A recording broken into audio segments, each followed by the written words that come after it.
Welcome to the Own the Edge podcast series. My name's Jesse Hill. I'm the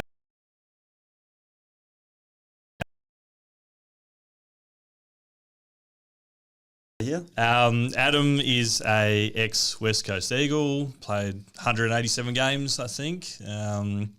Premiership player in 2006, and he's also a member of what's become a famous footballing family, having four sons or four brothers all play AFL. So really excited to have him here. We're going to talk a bit about football and then around sort of his lessons from high performing teams, leadership, culture, and just hopefully have a bit of fun along the way. So again, thanks for joining us. No worries, mate. Looking forward to sharing experiences and lessons I learn along the way, and obviously how that's been transitioned into the work I do and teams I work with today as well. Yep. So to get started, I thought let's just talk about the footy nuffy stuff, get that out of the way. So it's funny because I am a Eagles supporter, big fan. I'm a member now. I was at the 2006 grand final when West Coast beat Sydney by a point, and so I actually have a couple of posters on my wall in my office at home. So you're on my wall in my home study. So and now we sort of get to meet in person. But so I just want to ask you, like, when you were a kid, like, who was on your wall and what did sort of football mean to you when you were sort of growing up? Yeah. Oh, look. I was a Hawks supporter, so I grew up in Victoria, country Victoria in Bendigo, and it's funny, being one of the four boys, Dad was a Fitzroy supporter, so Troy gravitated towards that team, so Brisbane Lions. Did he move to Brisbane when Fitzroy merged? He did, yeah. Yep. So he got to go and play for the team he supported. One of my other uncles was a Hawks supporter and sort of said, if you barrack for the Hawks, I'll take you to a few games and look after you that way. So I thought, that's not a bad deal. So I jumped on there. Another uncle was a Geelong supporter, so Joel gravitated there, got drafted. And he ended up at Geelong, yep. And then it got to Scotty, and Mum and Dad are like, we've got three different teams. They just pulled out a poster and said, just point to a team, hoping that he'd land on one of the three. Yep. And he ended up pointing to the Tigers. Yeah, right. And they're like, well, there's no uncle that supports the Tigers. So they ended up having to do the trips to Melbourne there. Yeah, okay. But yeah, Hawks were my team. And so I used to idolise Shane Crawford. Yep. Great player and someone I got to play on during my career, which was awesome. Jason Dunstall was in the 90s kicking bags of goals, so that was pretty cool to have him on the team. And I loved Johnny Platten. He was the rat. The rat was in and under and my type of players. So they were big posters that I had on my walls. And yeah, fortunately, through growing up and having the career I did, I got to meet all of them. Obviously got to play on probably my biggest idol and role model in Crawf. And there was a Brownlow medal that I went to and he was there and we were at the after party and I played on him that year and we're having a beer and I shared how much I loved him. So how did that go down? He really appreciated it. I think, to know that he remembered the way I played on him. I actually did quite well that day. I got him at the back end of his career too, so he wasn't probably running the way that he used to when I was sort of watching. But it was one of those surreal moments that you're sort of running around. And it would have been about 30 or 40 games into my career, but I'm like, I'm actually doing this. Like, I'm out here playing on Crawf. I know the way he moves and the way he runs because, like, I've watched him. Yeah, yep.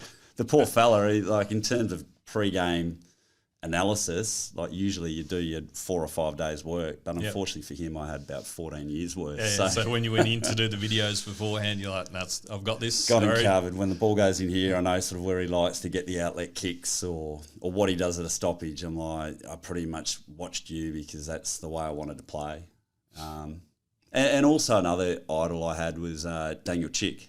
And you got to play with Chicky. Yeah, the year I got drafted, Chicky actually got traded, and there was always talk 2 or 3 years before that he'd probably go to West Coast. And I knew how important he was for the Hawthorn team, and I was, right there, a 16-year-old going, no, we can't lose Chick. He goes forward and back, and he's a bit of a menace. Like, when he plays on people, he nullifies them really well. So when he got traded, I was like flat. But then a month later, I got traded. I'm like, I get to play with Daniel Chick. You realise you're going to West Coast. I got over it pretty quick, yeah. And we used to have a lot of Hawthorn talks as well, and he was someone that as I started out and I played in the back line a bit too, he always looked out for me, put me under his wing, and sort of had that Hawthorn connection, but playing for West Coast, which was cool. Yeah, and so you grew up supporting the Hawks, and you obviously went to West Coast. I'm just interested, how does that sort of sort of passion for the Hawks still sit there, or does it sort of disappear after you start playing for a different team? Yeah, look, I got interviewed going to the draft by 13 clubs. So that back then it was only 16 that were in the comp, and one of the 3 that did interview me were Hawthorn. Oh, so you're pretty dirty on them. I was like, oh well, stuff is. But yeah, beyond that, they had a great era in the 80s, and then 91 they won the premiership. That's my actual first memory of getting into football, was watching the 91 grand final. Yeah. And Hawks obviously beat West Coast, but that sort of got me into footy, was watching that grand final. I don't remember anything sort of really before that. But I was 10. Yeah. I remember that day as well. I would have been just starting sort of with barracking for the Hawks, but I was pretty lucky. I got on a premiership early, but then through the 90s they sort of dropped off a bit. They had a bit of promise with younger guys like Crode and Jonathan Hay and a few that were coming through at the time. But then they didn't really make any grand finals or anything. And then I got drafted to West Coast, but then they picked up Buddy and Jared Ruffhead and went on to win 4 in about 10 years. As that was happening, I'm like, wonder if I was still a Hawks supporter, how pumped I would have been. Yeah. But no, they soon became just another team. Yeah. I did when I played Hawthorn, there were a lot of guys that were playing that I used to support, so that felt a bit like, oh, this is cool, I'm out here playing against them. But definitely didn't sort of keep an eye on them, how they're going. It was more just, got drafted by the Eagles, they're my team. Yep. I actually, in the 90s, the Eagles were just so dominant that I used to get quite frustrated by them. Yeah, so how good they were. So it was one that when I got drafted, I was like, oh, wow, I'm playing for the Eagles, or I'm part of the Eagles squad. But they'd sort of, a lot of the 90s guys had finished up, other than I had a pre-season with Peter Matera, and then Glenn Jakovic. I was fortunate enough to play for a year and a half with Jacko. Yep. Ashley McIntosh was still there, so I played in Ashley McIntosh's last game, which was my second game. So it's nice to have a bit of connection with the old firm that did so well for so long and sort of set the club up. Transition period when it was, Mick Malthouse finished, and then Ken Judge came in. Yeah. John Worsford came in just before you got drafted, and sort of transitioned into that sort of new era. Yeah, it was. I mean, you had your cousins and a few others that were in between, or Drew Banfield obviously played in the premiership with Banners. But it was nice even having John as coach. Peter Sulmich as well was on the coaching group. So they'd sort of moved on, and then John had been at Carlton for a bit and then came back. So to have, I guess, a bit of the history still there at the club, and then new people from all over Australia joining the Eagles to sort of set it up for the next phase, it was good to have that legacy still sort of within the 4 walls as well.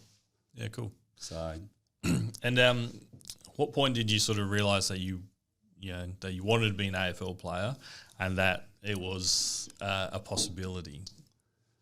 It was pretty early. I was a passionate AFL supporter and fan, and I think I knew, in under 12s, I was doing quite well in Bendigo and fortunate enough to make the Victorian team. Yep. So that team consisted of Gary Ablett Jr., Luke Hodge was in that team, Luke Ball was in the team as well. Yep. The selectors back then, like they were onto it. I think out of the team, there's about 7 or 8 that actually made the AFL and had some pretty strong careers. Was that Vic Country or was that just Victoria? Victoria. Yeah. Okay. Yeah. So you didn't have Vic Country, Vic Metro, and not then. No, that was a bit older. So. But, you know, even it was school teachers that pretty much picked that team. And I remember we had to travel to Windy Hill every sort of week or second week. And there would have been 700, 800 kids sort of show up. Yeah, right. And we're all playing like mini games and they're based on about 15 minutes of play. They're like, right, him, he goes through the next round. Yeah, right. And we sort of all dwindled down. And I think back then I had a dream that I wanted to play AFL. Then I played in that team, and that was great. And then I'm like, I want to do this now. But yeah, through my teenage years, I was a bit of a late bloomer as well. So hit puberty a bit later than probably most other kids. So I sort of still playing good footy, but I was skinny and light. And then probably from year 16 to 18, it was sort of caught up quite a bit. So I missed the under 15 Victorian country team. Yep. And usually back then that's an interesting team because you sort of got your big guys that don't grow anymore. You can get some big variance in that physical condition, that's for sure. Yeah, so that was fine. And then, but then from 16 to 18, I sort of caught up quite a bit. I was playing at the Bendigo Pioneers, which was like the Colt system over here, and playing pretty good footy. But the year that I got drafted, I had quite a few injuries, so I ended up not playing in the Vic Country team that year.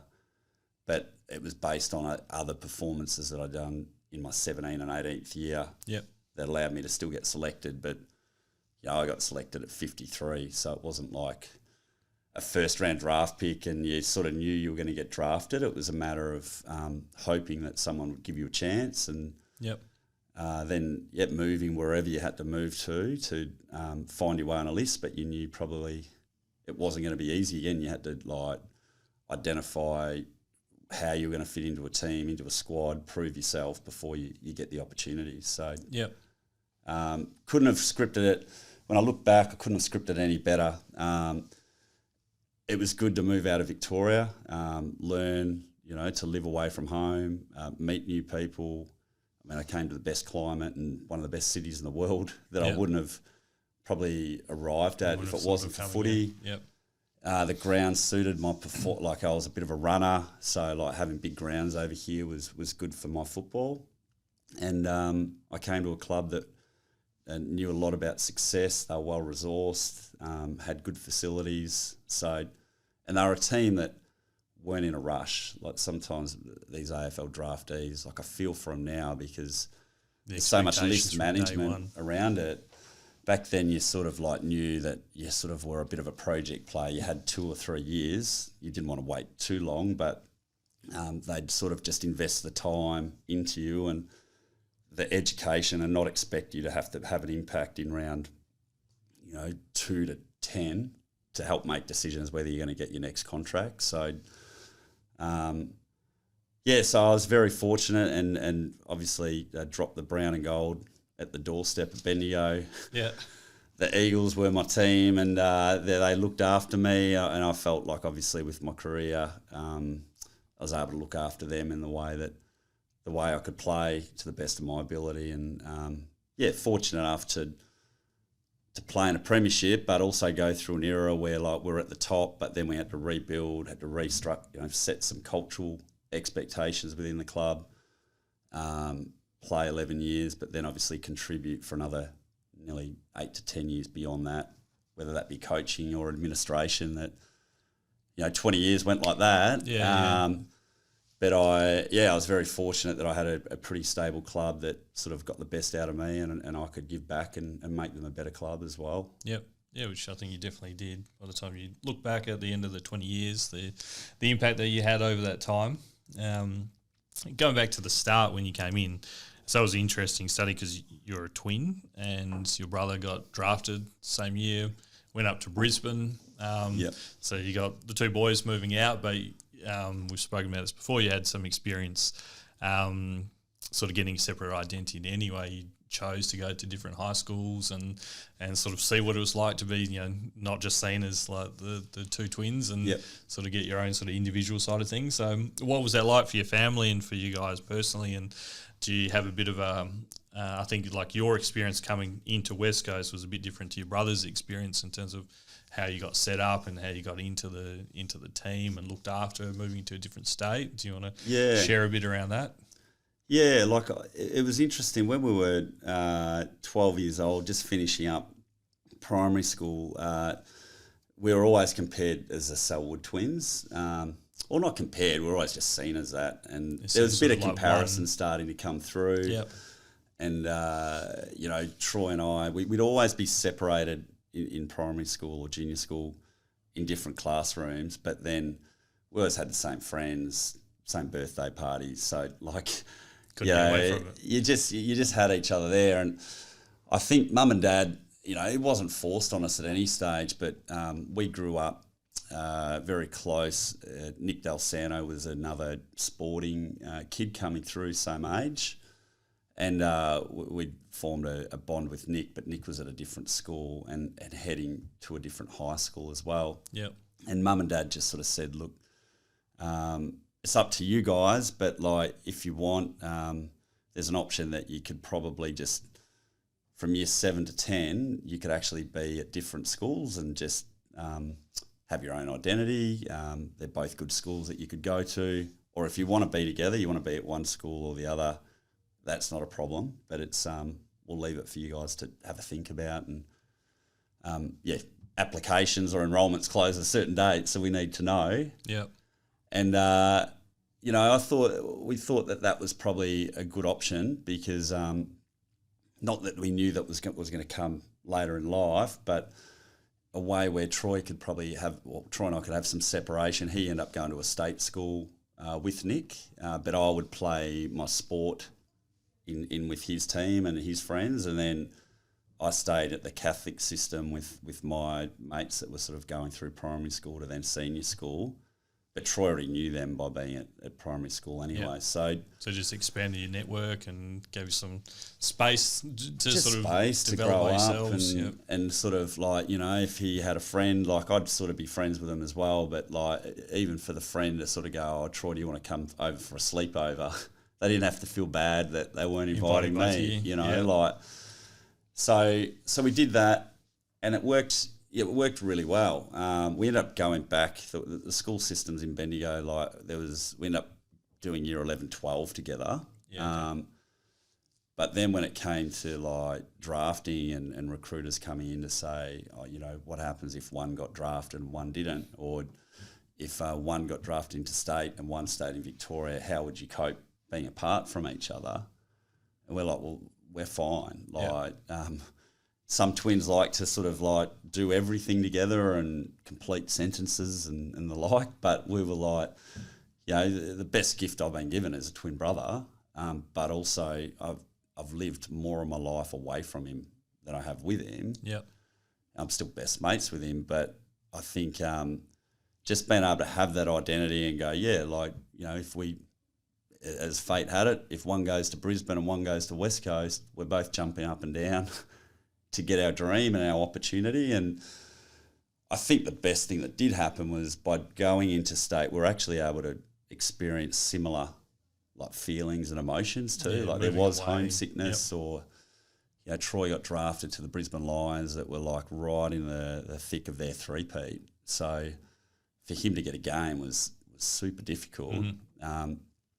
And it wasn't really rightly or wrongly, but they sort of had a system where you moved in with a senior player for 3 months to settle in, and then you found your own way with other young guys to set up your house. Yep. And I had a host family for like, in the end it was like 18 months that I stayed with that lived in Wembley, and, you know, coming from 3 brothers to then being the only child in a family, someone that would be doing your washing and like ask you what you wanted for dinner every night. So you could just focus on football and sort of football, settling in, having a bit of a network beyond the 4 walls of West Coast as well. Like my host family, God, that is nearly 23 years ago now when I first arrived, but I still see them like today. Like I'll catch up with them 2 or 3 times a year. They're lovely people. They were amazing for me. They're like my stepmom and dad. Yeah. They had 3 daughters of their own that would sort of grown up, moved out, and they were sort of all married and starting families. So I walked into this going, geez, like, why did I have brothers when I could have had some sisters? So you went from having 3 brothers, having 3 sisters. Yeah, and they were a massive support. So Fran and Des, wonderful people. They were country people themselves that moved into the city, and they were sort of like renovating some houses at the time. And I think as it sort of worked out, West Coast, they had like a player development manager that would like do a bit of a mail out within the areas of like Subi, Wembley, West Leederville and the like to see if there's any interest. Yep. Of probably more older couples without kids that could cope with the AFL player if they got drafted. Yep. And Fran and Des applied the year before they applied, and I think, not that they missed out, but they ended up not having a player, and that was a year that Chris Judd came over from Victoria. I always say to him, I said, you could have had Chris Judd, but you got Adam Selwood. And they're like, we wouldn't have it any other. I said, I reckon if Chris Judd was in the room, you might have a different answer. But they just clicked, and like even for my mum and dad, it's Bendigo to Perth. It's a long way away. It's 3-hour time zone, so they were like super happy that that they had people they could call up at any stage, just checking in how I'm going. If I wasn't giving enough or I wasn't getting selected and I was disappointed, but I was just internalising it rather than getting on the phone to family and having a whinge. That they had that support, and I think for Troy, he actually stayed with Craig McRae for quite a while, but Craig had a young family as well too, so the pressure, Craig didn't put that pressure on Troy, but Troy's like, look, you've got a young family, I need to be out and be with other people and just living, and it worked out, but there was probably a couple of times where he needed the support that like Fran and Des could have provided me that he just was trying to search for. So, but then there was stuff, I guess, with growing up and freedom and like learning things really quickly that he was able to advance with that probably I took a little bit longer to do. Yeah, okay. Because I just didn't need to do it. Yeah. So, but yeah, it's like that was the day. So that was back in 2002. So never lived in the same state as my twin brother from that day.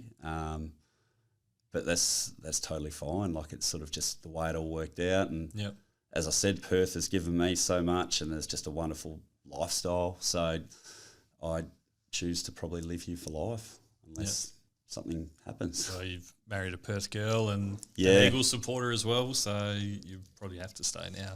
Yeah, married, WA kids. So further and further entrenched. And I used to, when I first got to Perth, there was always some complaints about like Victorians and the way, they think they run Australia and especially the AFL. And I'm like, God, they're a bit strange, these WA. They've always got a chip on their shoulder. But now, I fully get it. Especially as you got into the AFL and you understood like what West Coast were confronted with rules when they first got into the comp. It was just completely unfair. It was you're joining our league, so this is how you're going to travel, and you're going to have like less list spots than what the rest of the teams do. And they would had to find grounds to train at, and it was crazy the stuff they went through. But it sort of brought them together, though. Yeah, it will, and that's the thing. Like even today, like with the AFL, it's never really an equitable competition. And when I was doing administration, you'd get in and the AFL would say, we want to keep competitive balance, we'll make that a priority. And I just used to have to speak up. I'm like, guys, I've been one of you guys, Victorian, and thought, we'll do our best and we understand WA. It's like until you live in WA and you feel it, you're there, like not even just the travel aspect, but from a administration point of view, they'll set a meeting at 9 a.m.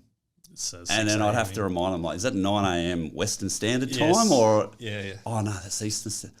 Okay, that's 6 a.m. I'll do it for you. I'll get up and do it. But like, would you do that if it was Victorian Standard Time? Yeah. You're not sending a meeting at 6 a.m. in Melbourne. And like that's, I'm sure that happens in many industries, but it's more. It just sort of it showed me to go, it's more probably the lens here or the states that sort of around us, and then I think with WA we just find a way. We used to jump on planes, and probably the time we spent away, as much as it was hard with players and families and the like, but we got to spend good quality time together, have great road wins that we were super proud of, and it built that camaraderie where, if you're playing for a Victorian team and you have a good win, you can sort of just do your recovery and jump in the car and you're back home. Yep. And don't worry, that would have been nice, because sometimes we'd arrive back from a Brisbane trip or Geelong at 2 a.m. and you're just wrecked for the next 2 days. Yeah. But I don't know, it just built a level of resilience that you're like, well, if we can do this, then come finals time, we're going to be hard to beat. Yep. And it probably just doesn't. The other teams are resilient, but they just don't have that extra layer that we've just had to put up with to get to that point anyway. Yep. And hopefully, perform and make the most. If you get to grand final day, make the most of the games that you're in. Yep. There's definitely, there's those sort of positives. You see the negatives on it, like if you look at the games played by West Coast Eagles players, and it's only Shannon Hearn that's hit 300. Yeah. You compare that to Melbourne teams, and there'll be some pretty average Melbourne-based players that play 200-plus games. Yeah. And there's a heap of, A-grade Eagles players that don't hit that or only just hit that. So you can, I don't know what the stats would tell you, but it's probably like a 20 to 40 game difference over the course of your career, I would imagine. Like it's, 1 or 2 seasons that you probably lose from just that travel factor and not being able to do the recovery as well and that sort of thing. Yeah, I think so. Look, I always rank it. I think to win a premiership from WA, based on especially the conditions that we're under, but even probably still now, it's 20% to maybe 30% harder to do. Mm-hmm. You even look at the West Coast Collingwood grand final in 2018. Like West Coast with a best team, but you've still got to go and play Collingwood on their home ground. Yep. At least with the Sydney West Coast games, it was neutral. And we both probably played at the MCG 2 or 3 times. But, if you're an interstate team, at Brisbane Lions as well, you've still got to play Collingwood and beat them. And you only get one chance to do it. So it's 20, 30% harder, and probably on your career, you look at it and you're like, I played X amount of games, but if I was in Victoria, and again, different conditions, and you might have been at a team that had multiple coaches and turnover, so you might have got spat out earlier. Yeah. But if you had the same length of type or career, you probably could have got 20 or 30 more games out of your body. Yep. And that's where, West Coast, your Dean Coxes and that, they're living legends. And if they, for their body, I'm sure they would have been probably 350 game players if they were, on the Victoria or eastern side anyway. Yep. Seeing as you mentioned Dean Cox, I was going to bring this up later, but I know he's a good mate of yours, and he's just been made head coach at Sydney Swans. When you went into the West Coast and you first met Dean Cox, did he ever strike you as someone that you could see becoming head coach of an AFL team one day? It's funny. If you looked at him, no. But if you knew him, there's nothing he can't really not achieve. He's got a I mean, the story from Dampier to texted him last night, the boss of Sydney. I'm like, that's a pretty good story. Yeah. And you always hear the story around when he first rocked up at training, he couldn't even run a lap. He was getting lapped during pre-season. Couldn't run. Obviously had his skills and the like, but there was a fair bit of work to do with Dino. But the one thing he had, he's got always strong belief in his ability. Yep. He's a very smart guy. You know, and probably the way you see him play the game of football, and he was skillful, but he just knew where the ball was always going. Yeah. Athletically, like you could sit there and go, he was a good runner in the end around an AFL oval, but in terms of jumping, he was never like, He was no Nick Nat. He was never a Nick Nat, or I wouldn't have thought he'd be representing Australia in high jump at any stage. But he knew how to use his body, and he was super crafty, and that sort of comes out with all aspects of his life. Like he's smart, he's intelligent. He comes across super competitive as well. Super competitive. He gets along like with, very personable, very easy, country guy, and coming through. I like coaches that have come through like McQualter as well, like a rookie list or they've had to work for it. They've been on the. I've been overlooked by a draft. I've been given a lifeline. Now I've got to go and play resis or for X amount of time. They've been dropped a number of times as well. And you don't even have to be a star of AFL to be an AFL coach, but you got to see all facets of the game. And like Michael Voss might be different, but he was more of probably a star when he first got in. But Vossi obviously knows the different ways that the players do have their career. Yeah. But I think someone like Dean, he has seen it all, and he's got a really nice mix of what an AFL senior coach needs right now. And he obviously was highly in demand. Like West Coast would have they were chasing, jumped at the chance, and there would have been a number of other clubs, but he backed himself in 7 years ago that there was a number of clubs chasing him at that point to be a senior coach. An assistant coach.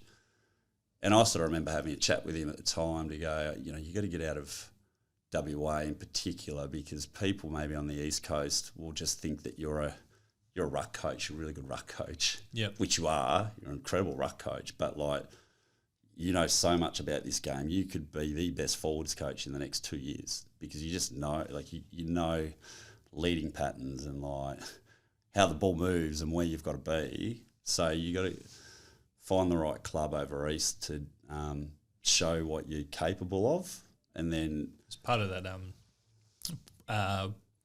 getting outside your comfort zone and doing a different challenge and just get a different experience as well. Yeah, and mix in with new people. Like you'll learn from different cultures and different individuals that you will get connected with, but then also they'll then have the privilege of being connected to you, and then know what value you can add to that organisation. So I remember I think the hardest thing for him when he first got to Sydney was more about, he's like, you should see the house prices over here. Yeah. I'm like, well, if Dean Cox is worrying about the house prices, can only imagine the second year player that's trying to survive over there. And then someone's on the rookie list and they're getting match payments.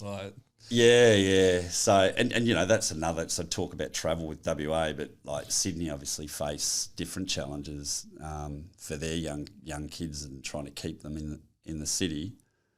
But he chose wisely. He obviously went to a club that was well respected on their culture and I guess sustained success. And there's been times, I'm sure, he's been offered to move elsewhere, but he's backed himself in and stayed patient. And it will go very well for Sydney. Yep.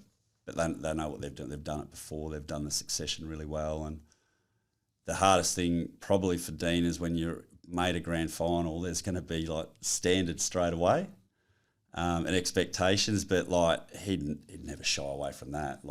That's probably something he'd jump into to go, okay, well, that's great.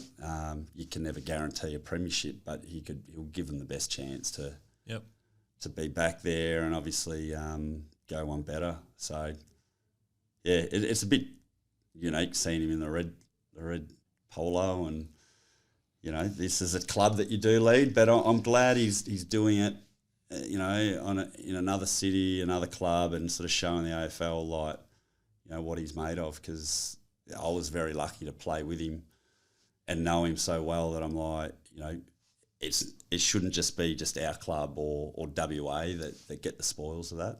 Yep.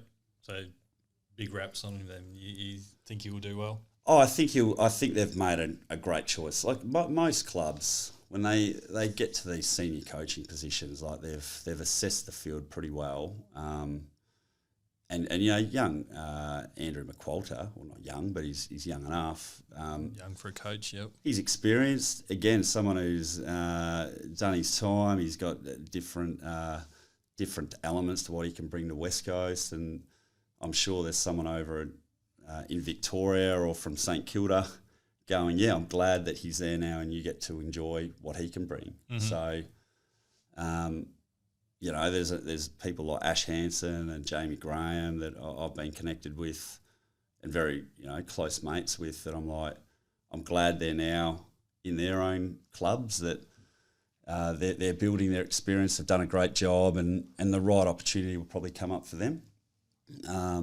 It's just a tough caper, senior coaching, because a lot's out of your control as well. So, I could say Dean is going to be magnificent for Sydney, but if they're going to get 8 injuries that are super unlucky to their best 10 players, it's going to be hard to probably get back to that grand final. So, I mean, you coached it. Did you coach with Dean? Was he at West Coast at the same time as a coach when you were there? Dean, yeah. So he had one more year playing post when I retired, and then he had 1 year where he came in as transition from footy and did ruck coaching and a bit of stoppage work. Yep. And he worked closely with Pikey. Pikey was doing structural and maybe some midfield work as well. And so I knew Dean what he was capable of with his knowledge, but then being able to see him in action, on the other side of the fence, assessing, teaching the craft of ruck work to Nick Nat, Scott Lysette, I think Jonathan Giles might have been there as well, all different types of rucks, and you could see his brain tick to go, I'm not teaching, what I did, because that's Nick Nat's a complete different ruck to me, and then Scott Lysette is different to Nick and different to me, but I'm working on what I see and what I could do to make him great. And then, Jonathan Giles was more of that insurance guy, but you got to keep him up and going and get the best out of him, because one of them fall down, you need that guy to be able to step in and be ready too. Yep. So I saw Dean coach from that aspect for a year, and then it was a time where it was he could sign another contract at West Coast, or he knew he wanted to be a senior coach. So it was a matter of well, mate, do you stay here and sort of people already know what you can do, or head over east if your family's up for it, and find the right club. And I got no doubt, we probably won't see you for a few years, but if you come back to WA, you're probably coming back for a senior coaching gig. Yep. Or if you're not coming back, I think things are going pretty well for you. So it looks like they have. What do you think? So you've gone from a player to a coach, and Coxie's done the same and then gone into a head coaching role. What do you think will be the biggest sort of step up, or the biggest challenge for him? I guess going from an assistant, where it's still you different pressures, to being you're now the head coach. I think it's like any sort of like an executive role, being the CEO, is that you're in charge of the lot now, and it's not just strategy on field and relationship building with players. It's relationship building across the whole football department, and they're having everyone aligned. So I think Dean, over the last 18 months to 2 years, they've sort of obviously identified that he's probably the next coach in waiting, or one of the top candidates. So he's probably had a bit of an advantage in terms of that. I'm sure they're putting things in place to sort of step into that. Yeah, yep. So when it comes to, it's not just game day coaching, but then it's like planning the whole pre-season phase. Like how are you going to work from week to week and implement all the different drills and training that the players are going to need to get them to the start of the season, but like no one's injured. But we want to increase tackling or like different areas of our game. How are we going to do that to then be ready? And when sometimes you're a senior or an assistant coach, you're like the auntie and uncle of a kid. Like you're like, I'll help out, provide my input, but like it's all yours. Yeah. So if things go well, I'm like, it's probably the work that I was doing that helps. But if it goes bad, I mean, I'm sure coaches do put their hand up for it, but you're not the one that wears the criticism. So So he's already done I think 2 pre-seasons of that. He's been part of list management decisions, like how do you shape a list for the future? And probably John would have known I'm coming to an end. So Coxie, this sort of list is yours now. So you've got to be more involved with the decision making than more him, because whatever he inherits, he's got to own going forward. He's got to own. So I don't know how long that has gone on, but you would have seen in the draft, it was Dean that was in that room. Yep. Recruitment of staff, not just coaches, but high performance, like strength and conditioning, physio, player development. You don't really get taught that when you're a player and then you move in to be a coach and you're just coaching football, but that's a vital part of overseeing the whole football department. So I think for Dean, just now finding that balance of my main or core duty is to make sure strategy and culture is right for the footy team. Yeah. But you've got 40 players at least, and you've probably got another 40 staff that actually are involved in a footy department. So how do you keep them all on the same page and attending to everyone's needs? It's a pretty big job. And I mean, footy clubs are a bit unique in that you have the head coach, but you also have a CEO. And the head coach runs the football side, which is the most public facing and the really important bit. But then you've also got a CEO that you've got to sit alongside. So who's sort of who's sort of leading it, who's in charge, that sort of thing. I'm sure there must be some challenges around that as well. Yeah. Oh, and I think he's got Tom Harley as his CEO. So again, super lucky to have someone who's gone through the ranks. He understands what the football department needs. Dean will be knowing Dean, he'll be super passionate about certain things, but Dean's also quite commercially savvy too. So being in Sydney, you got to have all different areas of the organisation working well. Yeah. For you to be able to perform on field as well. So and it happens pretty much in most footy clubs. You need that, but more so in Sydney, because it's not a non-traditional football market. You need commercial sponsors, and what are they signing up for? Yeah, they'll go to games, but they want insights and they want the coach. So, it's assistant coaches sometimes get called on for those responsibilities, but everyone will want Dean now, and so he'll be out, doing corporate gigs or speaking because you've got to have that interest and support. Yeah.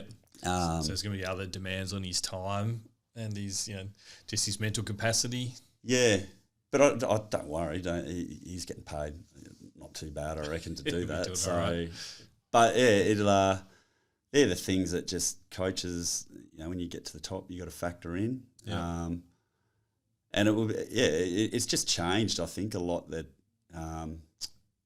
even coaches now, you see them, they go overseas and they might go to an Oxford University to study business strategy or people management type courses, just to sort of go this is more than just a game of footy and just high performance. It's about dealing with just organisational challenges that any sort of workplace confronts too. So, it's an interesting role. He'll do really well, and it's nice to see. I like post career being able to see the players that I used to play with or against now start to come through, and there's some people that I would have thought I would have never picked you to be a coach.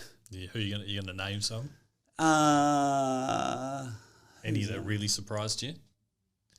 Well, no. Well, this is only perception, but like Andrew McQualter, I always just knew, like, he always respected him as a player and knew that he'd sort of fought it out the hard way. Yeah.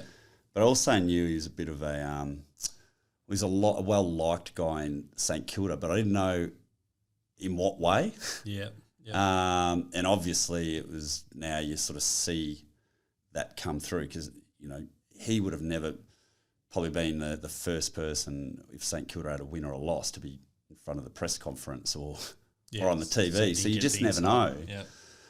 And then, and you talk, you know, Nick Dalsano was there, so you'd talk about it, but then you'd hear stuff and you're like, I don't know whether he'd just be one of the jovial guys at the club that has a good personality, or is he a little rat bag that everyone likes? Who knows? Yeah. But yeah, if you had have asked me 15 years ago who would be the coach of West Coast Eagles, I don't think I would have picked his name. Yeah, yeah. Which is great. Like, yep. You know, so it sort of goes to show the depth of what clubs go to. It's not just like the champion, which the champion could be great because they're the right person for the job, but it could be anyone. So, so it's good. And yeah, I just sort of sit back and watch now and, just watch the journeys of everyone and how they develop, and know that those jobs, if an ex-AFL player gets those jobs, I'm like, gee, they must be pretty impressive, because like there's quite a bit to it.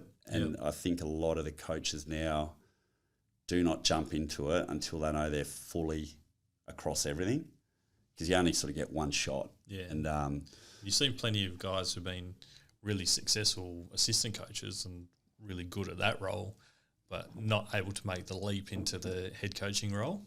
Yeah. I mean, you know, heard some stuff recently like Brendan Bolton.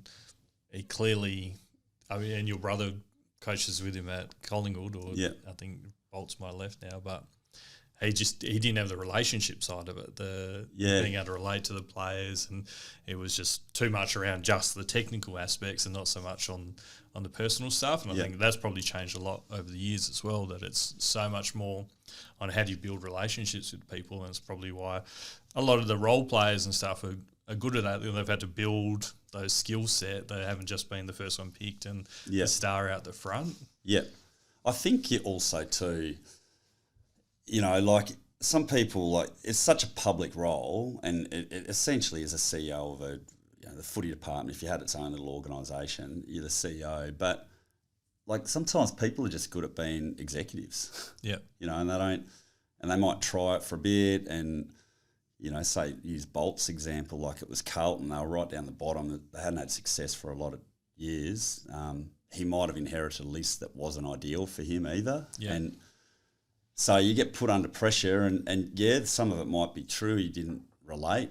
But also knowing footy teams, like, and Neil Danaher shared this with me early in my coaching career. He's like, Sellers, you understand you can't keep everyone happy. Because if you're an AFL coach and you're keeping about 70% of the people happy, you're doing a pretty good job. Yeah. There's those people who are not getting picked, they think they should be, like... They've got a different opinion, like they've had 8 touches on the weekend in the reserves, and they still think they should be getting a game, and you're like, you're dreaming, mate. But, you know, but they still won't see your view of it, and then they might have their own view of you as an individual. He's sort of like, you know, some people just aren't your cup of tea, and that's okay. Like, so he goes, I know you're going to try and like beat that talent, like he said, of 70%, and if you want to try and get 80%, not a problem. But if you're going to go for 100%, you're dreaming, and also you're going to burn yourself out, and you're probably going to be conflicted with your leadership style, because you're trying to be everything to everyone, and then that will compromise what you truly believe in. So he sort of said, you know, just be a bit of a realist with it all. If there's, you know, majority of the squad that you're moving in that direction, and you sort of know the other 25, 30% and why they may not fully be on board yet. But there's ways that you can keep nurturing that without, conflicting a leadership style or, dismissing them altogether. Then he goes, you'll get good outcomes. And I always took that into not only just coaching, but what I do today in life. It's like, you just got to understand who you are, lead your way, take people on the journey. And sometimes people that you initially had in your 70% might not be there in the future, and the ones that weren't there initially do jump on board. They just need a bit more time or opportunities and experiences to sort of understand the direction you're sort of leading or taking a group in. Yeah. So yeah, it's getting back to the coaches and bolts too. Like, those people that sort of come out and speak, they might have been on the 30%. And there could be 70, or 7 other guys are like, no, it was great. It was different experience for He helped me here and there. But sometimes, in AFL coach, you get assessed on the scoreboard at the end of the week. And that you could have the best week coaching and you could have done all the relationship building and read leadership textbooks and go, yep, I did this and this, and still lose by 100 points. And you lose by 100 points because whatever reason, it's no one else knows that or sees it, and you just got to keep backing yourself in as okay, what are we trying to achieve here? And I think chopping and changing from week to week, as much as you need a tweak, I think having a level of consistency is super important. So work colleagues or team members, especially young 21-year-olds, there's a sense of predictability of I get in, I know what to expect, I know where the standards sit, I know what the game plan sort of looks like, I know where I sit sort of in the scheme of it. Am I in the best 10 players, or if I'm not in the team, why I'm not in the team and what I've got to do to improve? That for me, that's what John Worsfold provided, was super consistent type messaging, and he never sort of wavered off that. So I was just thankful that I came in. I'm I sort of know if I'm not in the team, why I'm not in the team. Or back end of my career, I was more under pressure, and I sort of knew it through experience, but I didn't mind John sort of saying, mate, you're under pressure. I'm going to back in a little bit longer. Because I know what you can bring, and I know the other stuff that people may not see, but we're going to need to see X, Y, Z from you. And I was like, great, mate. And I'm glad after our journey, you can still be honest with me. Don't protect me, because this industry needs to keep challenging people the whole way. And at some point, in my career, I'm not going to be able to keep delivering what I was able to deliver, and the next person can come in. And I just said to John, I said, as long as the person who comes in is ready to go, and they don't necessarily have to be better than me as a player, but you can sort of see what the growth is going to be. If it's more just reading the newspaper and going, oh, we better get rid of him this week, and just pluck a guy in the reserves who's had 10 touches. Yeah, and you're just doing it for to appease the fans or something. Yeah, I think that would be harder. But someone like John, that was never the case. It was no, it's we've got a vision, and where we're heading. Most of the people could see that and understand that. And I think probably back in my career, when I finally got the tap of we need to probably move on with more youth now, I was like, I probably would have done it 2 weeks ago. But, he just backed it in. And I was super appreciative of that. So, again, just other little lessons that you pick up through football, good leaders that you're exposed to, and experiences that you're okay, I can pick that up and drop that in other experiences in life once I'm sort of confronted with it as well. Yeah. So I was going to ask you about kind of what you said then, but when you came into the club, how did you learn what was expected of you? What was the values of the team? What were you trying to achieve as a team? And there's always things that are explicit in terms of like you might have value statements or vision statements or something like that, but then there's also this other stuff that's just, it's part of the broader culture, and it's, the way that people interact with each other and stuff. So how did you sort of learn that? And I would also imagine, like, as you're new into a club, your initial focus is probably just on yourself, and you're just trying to figure out yourself, and you just think about how do you get a game, and then I imagine that starts to change over time as you get established, and then you maybe sort of open up the way you think and look at things. Yeah. Oh, look, I was fortunate in life. The best job I had in life, like I'll ever have, is being an AFL player. And it's not necessarily just always because you got to run out in front of a crowd and play footy, stay fit, and income was pretty good. But it was how it set you up just as a person, and like the importance of values within a team. I was always a team player, and I never probably at 18 understood like how it was just a bit of a natural thing that it came to be a bit easier. So that wasn't, you weren't really that conscious of it. It was just something that you did naturally, and then I suppose as you went on, you learnt more about yourself and how that sort of impacted the team. Yeah, well, I think the first thing, like, even if you hear draftees today talk, they talk a bit different. They're a bit more scripted because, like, they've been they got managers and like private schools that like tell them what to say. But the first thing is like you got to earn respect, and I'm pick 53 from Bendigo that hadn't played much footy that year, coming to the West Coast Eagles. So when I first arrived, it was different. Footy departments were different back then. You had pretty much no development coach. It was you had 3 line coaches. It was John. There was player welfare manager and Ian Miller. Yep. But my development coach was Drew Banfield. I was like, who was a player, and people that I just respected, and I probably like looked at and said, I love the way you go about it. You're a similar type of player to what I would most likely probably become. But Banner's nickname is Trojan, after the Trojan horse, just a workhorse. And I was like, okay, that's respect right there. So was he part of the leadership, the formal leadership group at the time? I don't think so. Like Banner's, like, and sort of didn't really knew Banner's like just from watching him on TV. But like, he was the baby of the '94 team, and then was sort of having his career and sort of the back end. Like I played 4 years with Troj, but I just learnt really early. I'm like, okay, I'm going to be in his running group.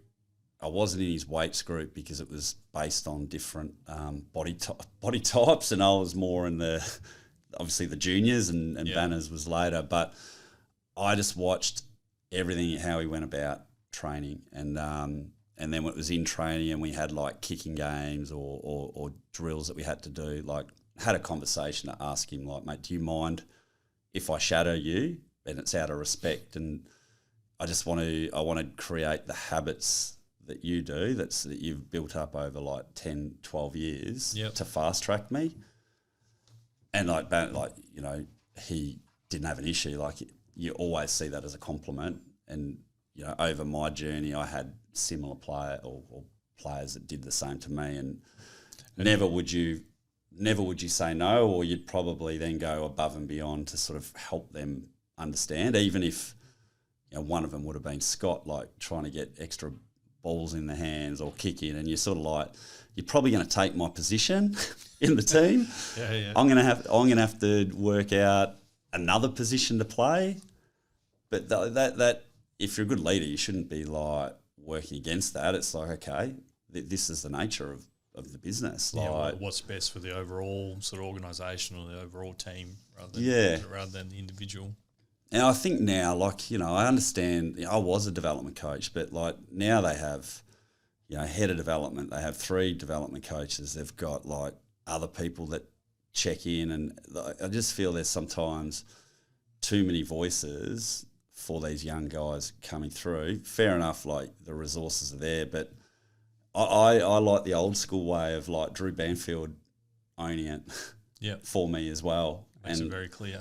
And I'm sort of like, I didn't bother with him with everything. I had coaches that would like help key parts of my game, but when it came to like the real like tiny things, it wasn't always a coach-player relationship. It was just players doing it together. Yep. And you fast forward 4 years' time when we're or 3 years' time when we're playing in grand finals together. Like Banners knows that I'd do anything for him, and like he knows I've been taught probably the right way or the way that he wanted me to be taught, because he's helped own it too. So it's interesting because I think it's a good example of like leadership it's not just the sort of formal leadership teams. Like you found someone who's just a player or a peer, and then he's sort of led you on how to become better. So it can be through anyone sort of within an organisation can sort of demonstrate those sort of values and that sort of support for other people, and it helps the whole team get better. It builds connection, trust. When you talk about the bigger picture of a team, like what are the values you all want to live by? Like unity's always there, or respect, trust, like work rate. If you can help each other do that, then like when the key moments come in a game. And you've worked together on it. It's not to eliminate the coaches. They've obviously got a key part of like doing that work for the team as well. But I just felt, it was great. For myself and Banners today, and your Daniel Chicks and others. Like when we think back on the premiership team, a lot of us, we did have stars, like probably more glittered in the midfield. Yeah. But I remember the back line that we had, and it was Brett Jones that was a rookie. Banners was down there. There was myself. There was Darren Glass, Bo Waters. Pretty much anyone who couldn't kick was in the back line in that team, other than Wirra. But Wirra couldn't man up. Like he sort of had more of a license to run around. So. Yeah. We were funny. We're like, well, we sort of stop it, but then we create the chaos again, because we'll probably turn it over and then we keep defending. But we need to be there for Wirra's man, because like Wirra's the one that when we feed it, he's running down the oval and like kicks the ball beautifully. But yeah, that level of trust we all had, because we sort of we always trained together. We worked hard, and ultimately we knew that we had each other's back. Like. I used to play obviously on the pretty dangerous players, but in a game of footy, when he got lost in a stoppage or I got blocked and Bo Waters picked him up, I wasn't sort of panicking to go, I've got to get back onto Adam Goodes, because like that's my job, and like Bowie, because it's not his responsibility, he won't take care of Goodes for me. Like if it worked out that I was on Schneider, that he was on, and he was on Goodes, I'm like, I'll get back there, but Bowie's got it. Like, there's so much connection and respect and trust, and he's like, you've got away from him for certain reasons, but like I'm ready for you. Yeah. So you what you're sort of talking about sounds like you had your clear roles, obviously, like you were playing on Adam Goodes or whatever it might be, but collectively, like you understood what you were trying to achieve, and then you were there to support each other. It wasn't like Adam's dropped off, like, what's he doing? And then, sort of blaming someone for making a mistake or doing something wrong. You just come in and just back them up, and you kind of, as a group, you knew what you were meant to do and meant to achieve. Yeah, yep. And like, we had, usually in a team, and when you assess your own performance, but ultimately you assess your performance first in terms of what the team's values were. Yep. Was I united? So when you think about the experiences in a game, say if it was Bowie, it's like, there might have been some areas of my game that I need to improve, but when it comes to that aspect, like, Sellers, like, good spat out of a stoppage, and he got caught, and he had my man, and I had his, and for 5 minutes there, we did each other's job for each other. So that's a big tick.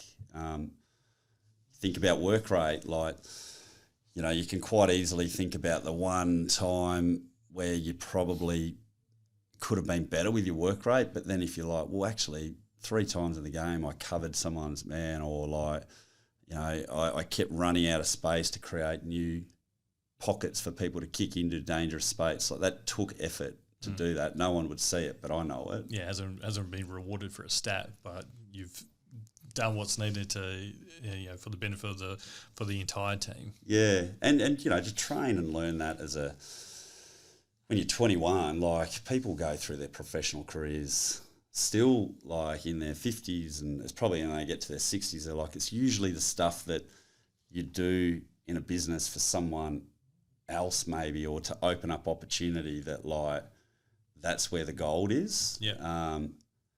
But we were able to learn that really early in life. And usually it comes through pressure, and obviously there's cameras on you, so you can always be assessed like what you're doing with or without the ball. Yeah. Feedback, on an oval is pretty direct. It's probably not a lot of us have had to learn when you get out of a footy team. You can't sort of like speak to people the way that you do in the heat of the moment. Well, you don't have too many people coming into your workplace and telling you that you're shit at your job, or that they could do it better, or you don't get that. It's not as emotional and it's not as direct and immediate. So yeah, but like we did a lot of work on it too. That even in the heat of the moment, it's not necessarily like spraying someone for not being where they need to be or they need to try harder. But it's making sure that it's constructive. It has to be direct. Like you don't have time to sit down and sort of like facilitate, question it. It's sort of like you just have to give it. If you're still not on the same page, like there'd be feedback that might come to me that I'm like, I don't know if I fully agree or I'm fully across it, but I'm just going to do it, because if I do it and you're decisive with your action, at least like other things, people can know what you're doing, and then they might step in if there's a gap. And then you have your times, during a game where it's like quarter time or a goal's kicked, and you might go back to that player and you're like, hey, mate, what are we talking about here? And if we don't have enough time, or it's not the time, like, emotions are high, it's like, hey, you know what, let's not worry about it. We'll catch up on Monday. Yeah. You can only do that if you've got strong relationships in place though as well. Like you've got to have that trust and that sort of connection with people to be able to give direct feedback so that they take it the right way. Exactly, yeah. So, and that takes time, but also that's the beauty of like these head coaching roles. Like that's more the space they need to be working in, because like most of the players, once they've got good coaches underneath them that give them the tactical nous, but most of them know how to play the game too. Yes. So arguably 10 of your 22 are coaches, or they should be coaches out on the field. And you as a senior coach is more about, the feedback elements, or like, what's off in the team, or who's providing patterns in the team that's just really off, that, is resulting in scoreboard, difficulties for the team. So if you can sort of like identify those, that's more your role, high level, and you sort of like build all that tactical nous over the pre-season. You modify it throughout the season, but it's more about like making sure that you put enough time into like, the respect. Like if Drew Banfield said anything to me, even if it was black and I'm like, it's white, mate. I might, if I think that's going to impact the team, I was like, no, mate, it's white. And even though he's 12 years my senior, or I don't know, or 10 years my senior, he'd be like, okay, I believe you. Yeah, I'll go with you. Or if I'm like, I think it's white, but no, I'm going Banner's way, like that's fine as well. Yeah. So part of that's just making a decision, then just backing it. It's making decisions, and each other.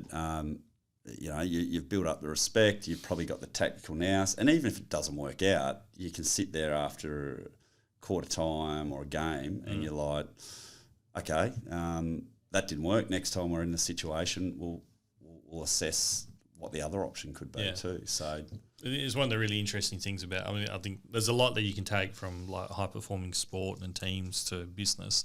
But you guys do it in like a very high pressure situation with really short time frames. You've got 3 hours during a game to execute on a plan. You might have had that plan in place the weeks before. you got 3 hours and you got to deal with things varying. The things might be different to what you expected. Yeah. And you've got to make super quick decisions and then just run through with it. Yeah. And so does that, and and it's much different in the business world. Like, you might think that you make important decisions, but it's very rare that you've got to make a decision within a couple of seconds and just react to it and go with it. Yeah. So is that something you guys, do you train it? Do you learn it? Like, how do you sort of build that into the team, and how do you sort of manage it and to be able to do it successfully as well? I think like the beauty of when a young player gets drafted and plays in the reserves for a period of time, I like that because it's like any job. Like if you graduate university or a trade, like being able to just like be in some positions within an organisation where you don't want to be in the reserves for too long, but you're learning a style of play. You're learning like the behaviours and expectations of the team that's not in front of like 60,000 on TV. With less pressure. Yeah. Yeah. So I remember back when I got drafted, I went down to East Perth to play in the reserves or play waffle with them. Yep. And I didn't make my debut for the Eagles until round 19 the following year. I was playing some strong footy in the waffle, and the 18, 19-year-old Adam was like, you should be playing me at round 8. But I was emergency 9 times, which was fine. Like, it was actually the best thing that ever happened to me because I knew I was close. I knew that I was doing everything right. I just kept training harder. It was out of my control. I went on a few interstate trips to sort of see how preparation looks without playing. I learned about, thinking that I might have been in the team and then being let down. Like, all that's part of it. All that's part of it. So, it's about, like, the process. And sometimes, the game's different, but, like, now you could get a mid-season pick and within 10 days they're playing for the Eagles. I'm like, there's a big gap right there that they just haven't learned about the cult. Like, they might be talented and there might be a need for them to play, but I'm like, there's just a massive gap there that going out and actually, like, trialling stuff and, like, being successful multiple times, like, pretty much what I had to be at East Perth was play 4 good games in a row. Yeah, you had to work for it. To go, okay, I'm ready. Yeah. Because, like, I think the trust was there to go, well, if he's if he's had that form, like, we know when he plays, even if it's first game or second game. My second game was an elimination final at Adelaide. And I remember Robbie Wiley saying to me, he goes, do you know, like, Robbie Flower didn't play a final until game 200 or whatever.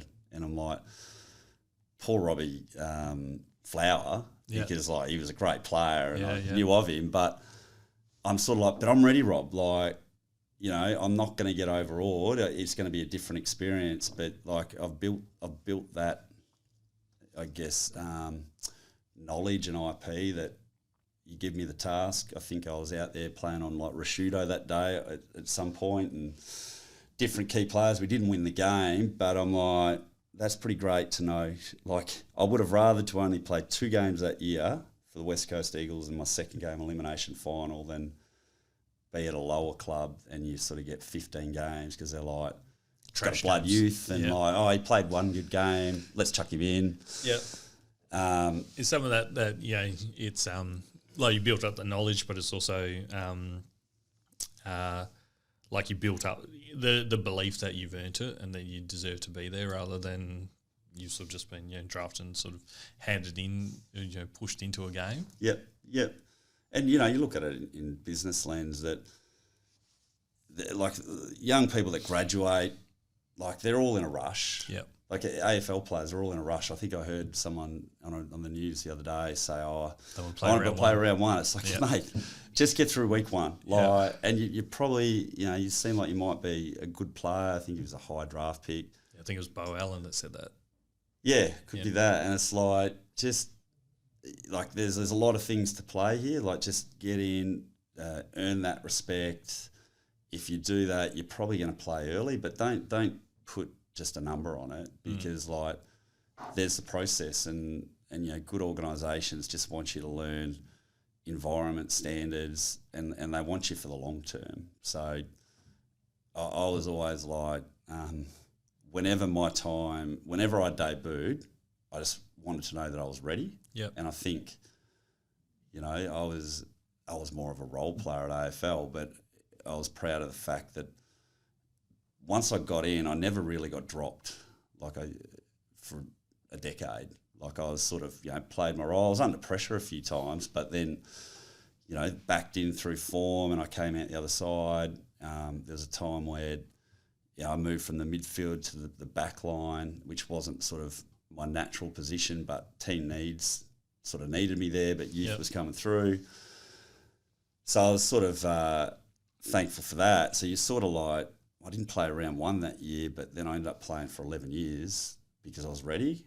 I could have maybe played round one at a lower team, and it didn't really work out. And I had 3 years. And it's a bit like workplaces that, the people that will come through, they might be talented, but then they want that senior position straight away, or like be promoted. And that has different aspects to it, where it's like, you still need to just learn the craft, because when you get to people management, or you get to like strategy development, like once you're there, you're there. Like, yeah, and it's not just the technical skills. It's not just you can play football. It's all the other things that you got to learn around it, right? Yeah, and it's hard for them to hear. Yeah. And workplaces are different now. They're like, well, if you don't give it to me, that this firm will, and I'll go somewhere else. So you get a bit confident, like, what do we do? Yeah. But the good ones stick, and it comes back to relationships too. That it's like, you as a business owner or a senior manager go, look, these are the reasons why we want to take you on this journey, and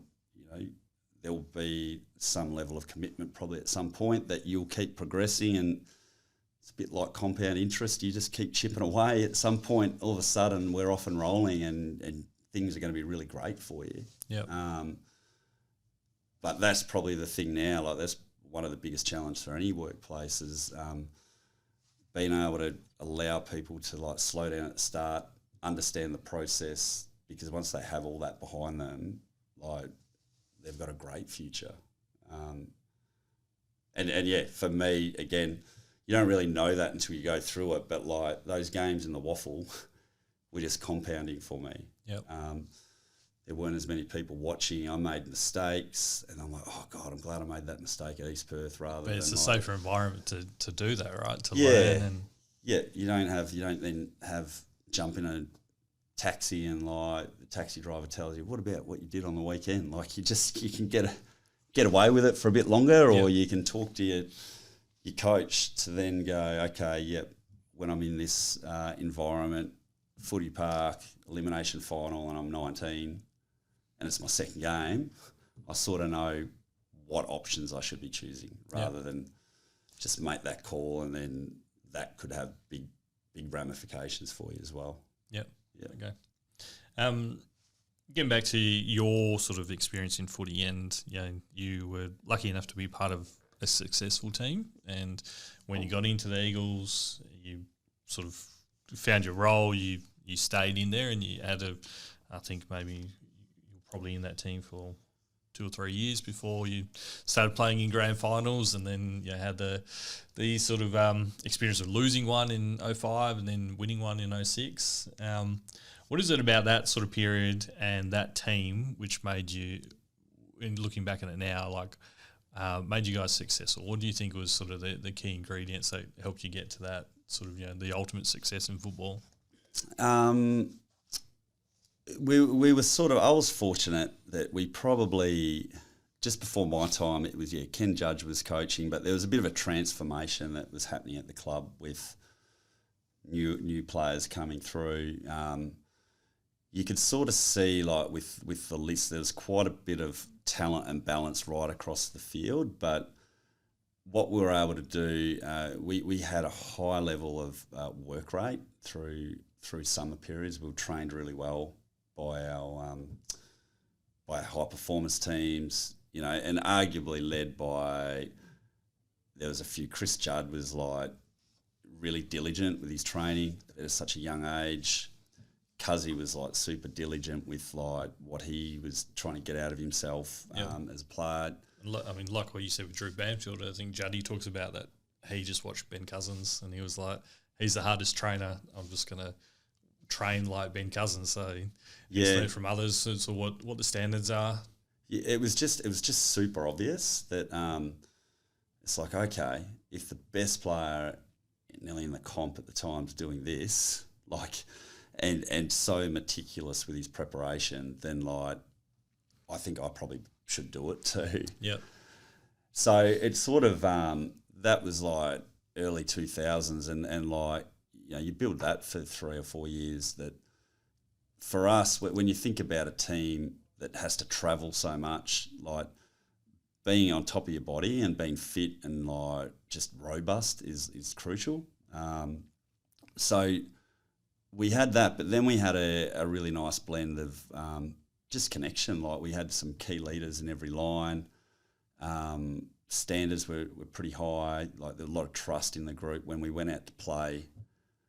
Just felt like, I was sort of super lucky. Like I was in a position where there was obviously a gap in a midfield that like had a lot of talent, but not much like negating. Yeah. So I saw the opportunity to develop my game that way. But then that was so well respected. Like, you know, Chris Judd, Cousins, Coxie, Kerr, before a game, they'd come up to you and go, mate, like so crucial, like your role on this player, or we need you when I'm in around a stoppage, if you can block here and release me, like, you know, they truly meant it, that like they needed me. And I was like, geez, like, to a point where I'd be sometimes starting in the midfield and Daniel Kerr would be on the forward flank. I'm like, God, like this is unbelievable. Yeah, and you play that sort of crucial role in that mix of other people within that group. You needed diversity, you needed different skill sets, and like it couldn't just be all one way. So, but everyone respected that too. Like Daniel Kerr didn't argue to say, I'm better than Adam Selwood. I get 30 touches a game and can do just magical things. He's like, no, I get my time, but like, I'm not playing on Adam Goods. Sellers can do that. Like, we know that, you know, if he gets off the chain, like the game could look a bit different. So, we were able to like understand the importance of like different roles that were needed. Like John was super clear on like what it took to have a successful team, and everyone understood each other's role. And you know, someone like Daniel, it was like just patience. It's like, well, when Cuzzy fatigues, I know that he's not going to just stay in the midfield for like 20 minutes. He might just go hard for 8. Yep. And then like he's on the bench, and then I move into the midfield and someone else comes on, and we all just believed in the system. So it wasn't bulletproof, but then you do that for a few years and you get results. Like I remember going into games going like, we're going to win. It's just when and how. Yeah. And usually like leading into those grand finals, you know, it's like everyone threw everything at us. So it might take us until like the third quarter to beat them, because they're like, they were tagging everyone in our midfield other than me. But then they'd be hanging on and they'd be doing everything they can. But then it'd just click in like the fourth, and we would kick 4 goals to 0 or whatever. Break at some point, and we win. Like we just knew it, but we knew not to go away from the plan, which takes a lot of trust and confidence and belief in it, that you're not deviating if things are not going well or how you expected. And like we'd never won a premiership to go, oh, if we just do it, like this is like we've seen what the outcome is. We had to have full trust to go, this is the way forward. And John's role, he was very meticulous with like just data and like making sure that like we understood this is not just him laying in bed one night going, I think it's going to work this way. Yeah. He, games experience together, what type of roles are required in each line, And all that, I guess, just gave you guys belief in it? Gave us belief, yeah. And not like, but we also worked to the strengths of the team. So knew what would make us great. So, because any coach could probably assess data and go, this is sort of what you got to do. But then if we keep playing this way or they hang on with us for a period of time, we know we got 2 or 3 options we can go to put the foot down again and hopefully win the game. And sometimes, we lost 2 games in a row, but that was good because it tested the psyche of all the players to go, well, do we just throw that out now? It's not working. We need another plan. They've figured us out. But it was more about, okay, well, we've got to adapt. Like there's no correct way of playing the game. But if this is not working, then we've got to play a different style of play as well. So yeah, so you're just sort of taking that on as feedback and then sort of learning, iterating from there. Yeah. And so it's so interesting, the career. Like, I get introduced as a sometimes a premiership player, and like our team fully deserved to be premiership team. Yeah. But it's also we won by 1 point. Like it could be just you played 187 games. Yeah. And you lost 2 grand finals by under a kick. It wouldn't sound as good. No, and you probably sit there and go, wow, we actually had the 05 grand final under, like we had injuries leading into that game, but we were up by 12 points nearly midway through the last quarter, had a shot at goal, hit the post. And if that had gone through, we've probably won the game. We're just putting numbers behind the ball and just clogging the game up. Yeah. Instead, they go down and kick a quick goal, and all of a sudden it's nearly within a goal again, and they get over the line. And you're nearly a dual premiership player. That sounds better than just one. Yeah. But at the end of the day, like that's just the nature of the game we're in. Everyone was just so tight. Every team's had different dynamics. You played against the Swans, who had incredible players, but different type of players like O'Loughlin and Hall and those guys were just like unbelievable. But you just had to keep backing your system in. So it's like, we did a few things different from 05 to 06, but I reckon 90% of the time was pretty much the same sort of plan. There wasn't huge changes in personnel either. There was a few differences, but the sort of core group was still there from 05 core group 06. Was there. It was a time where they started putting numbers behind play because they knew our midfield, but like we weren't comfortable with just letting them just have spare players and make like our forward line was more workmanlike than superstars. So if you just let them have numbers there, you're sort of just kicking balls to free players. So John ended up, making the decision that we're always going to man them up, and then we had 9-man forward lines, which made it harder again to score. Yeah. But then and if they got it out, it's a lot more exposure to the backs. But there was a lot of games where we just locked it in the forward half because, they just couldn't get it out, and we'd eventually grind it away. Yeah. So, the game's changed where you've got different zones and you can't really do that as much. Yep. But it's just, again, coming back to what you believe in. You got to modify from time to time. Every now and then, like you might have to make a big change, but when you think from 05 to 06, it was more about some key players we lost during the final series. So it was more about, competition's there, it's bloody hard. But if we were to get like near on our best team out on that park, because we were 4 points off. So like 1 or 2 of those players, they may not have been the difference because some of the guys that came in did a terrific job, but they could have been as well. So let's not leave it to chance, and pre-seasons, like recoveries, try and do the right thing, was crucial to sort of get that next premiership, or that the premiership we're searching for. You said you guys had a high work rate, but where does the because I don't think it works, and it's probably even less these days than back in 05 and 06. If you just tell people, like if you tell your team, organisation, we want to work hard, we're going to work hard, it doesn't. You can't just tell people. They've got to understand why. Like, what's the purpose? What's the vision behind it? So, what was it that sort of drove that? And I've read Chris Judd's autobiography, and he talks about when he was at West Coast versus Carlton, and that at West Coast, like, everyone was driven around like winning that premiership, and you were all on the same page, and because you were aligned with that, you all made the sacrifices you need to and the behaviours and actions to get you to that point. Yep. Whereas when you went to Carlton, half the team were just happy just to be on an AFL list, and they didn't have that same thing around like alignment towards we want to play finals, we want to win premierships, and and that's why they never really had any success. I mean, what's your sort of view on that? It's probably when you're in it, you probably don't really understand it, but when you sort of can reflect on it a bit later, it's probably a bit different.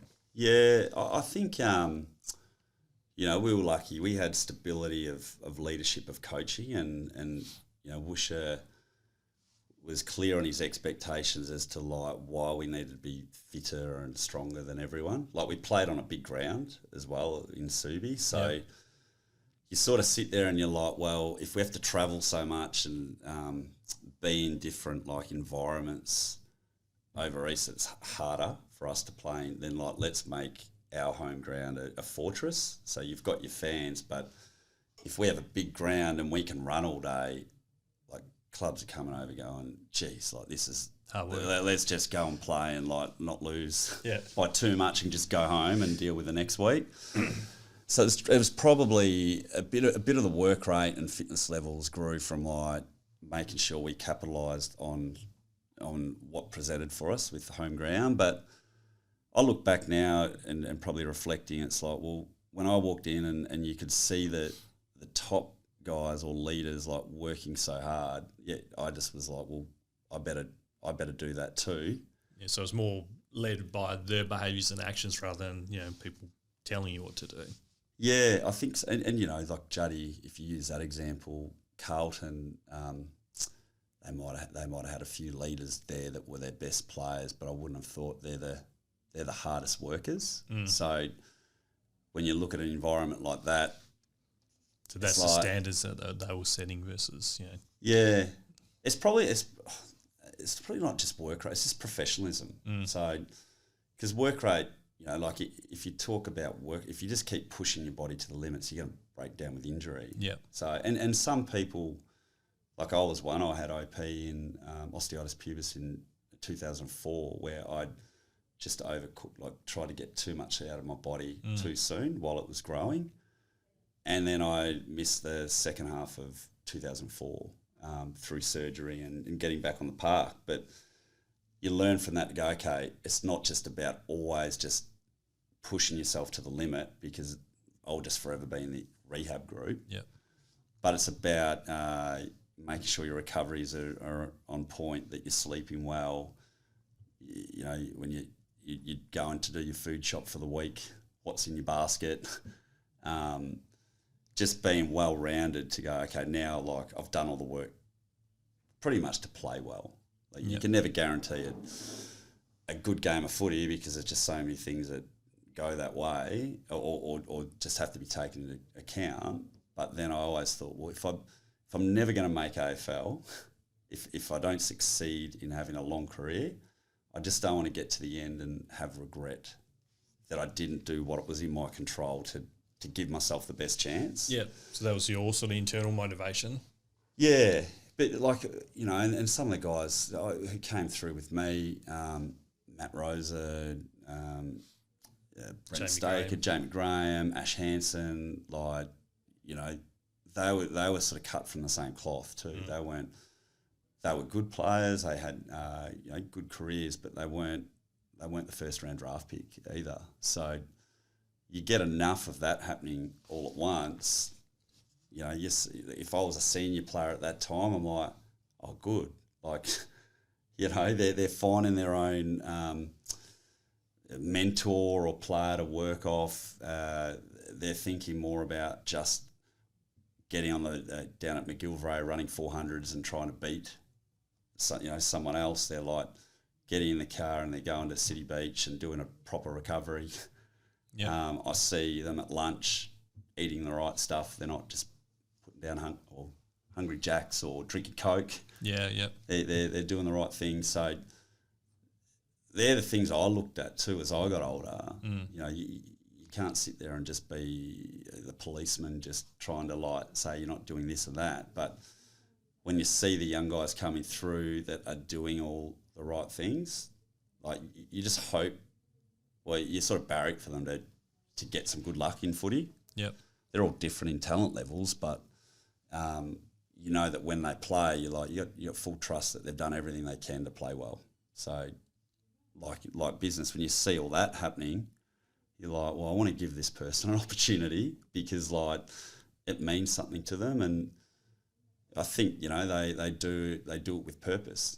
Like my purpose was, I really appreciated the opportunity, and I didn't know, I probably wasn't the most talented just to go, I'll just rely on the talent here to see how I go.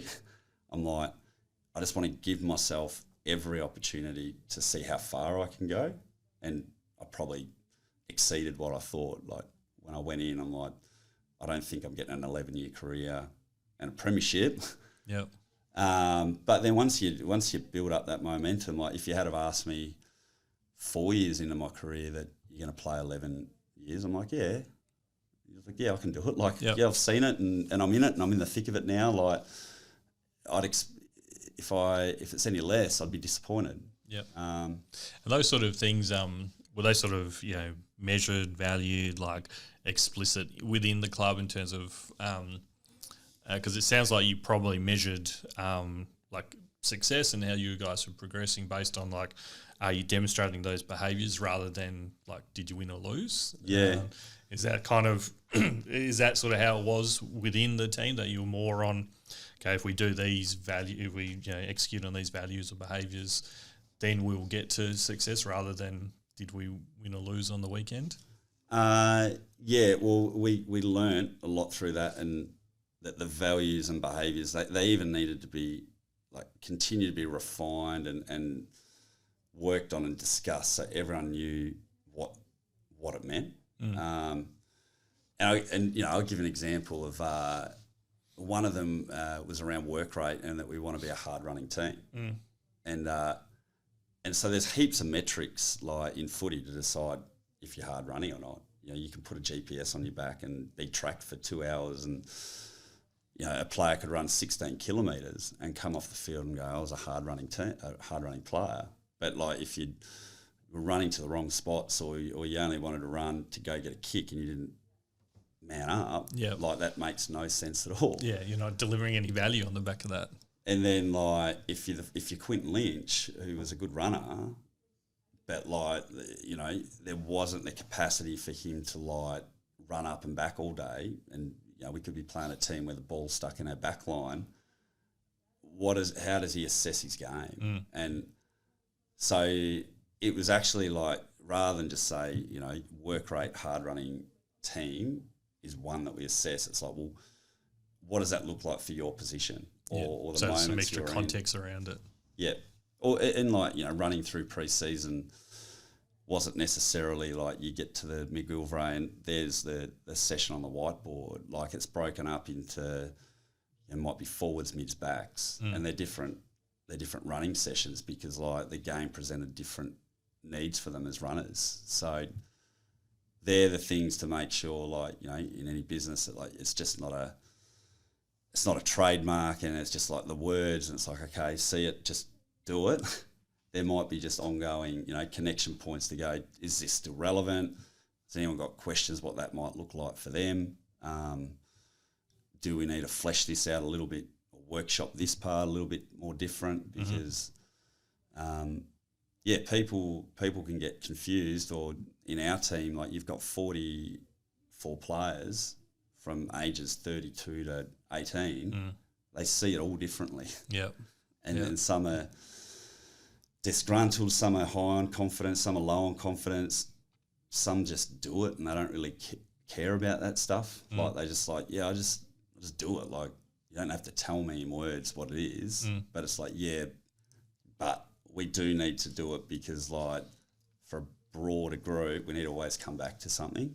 So yeah, they were always interesting meetings, and we were never perfect. Obviously, with our group, there was things that like you'd focus on. There's other areas that might slip. So, it took quite a bit of time, a bit of work to sort of go, well, where do we need to be focused on, but also make sure that other areas of our program are always at a level we're comfortable with. Yep.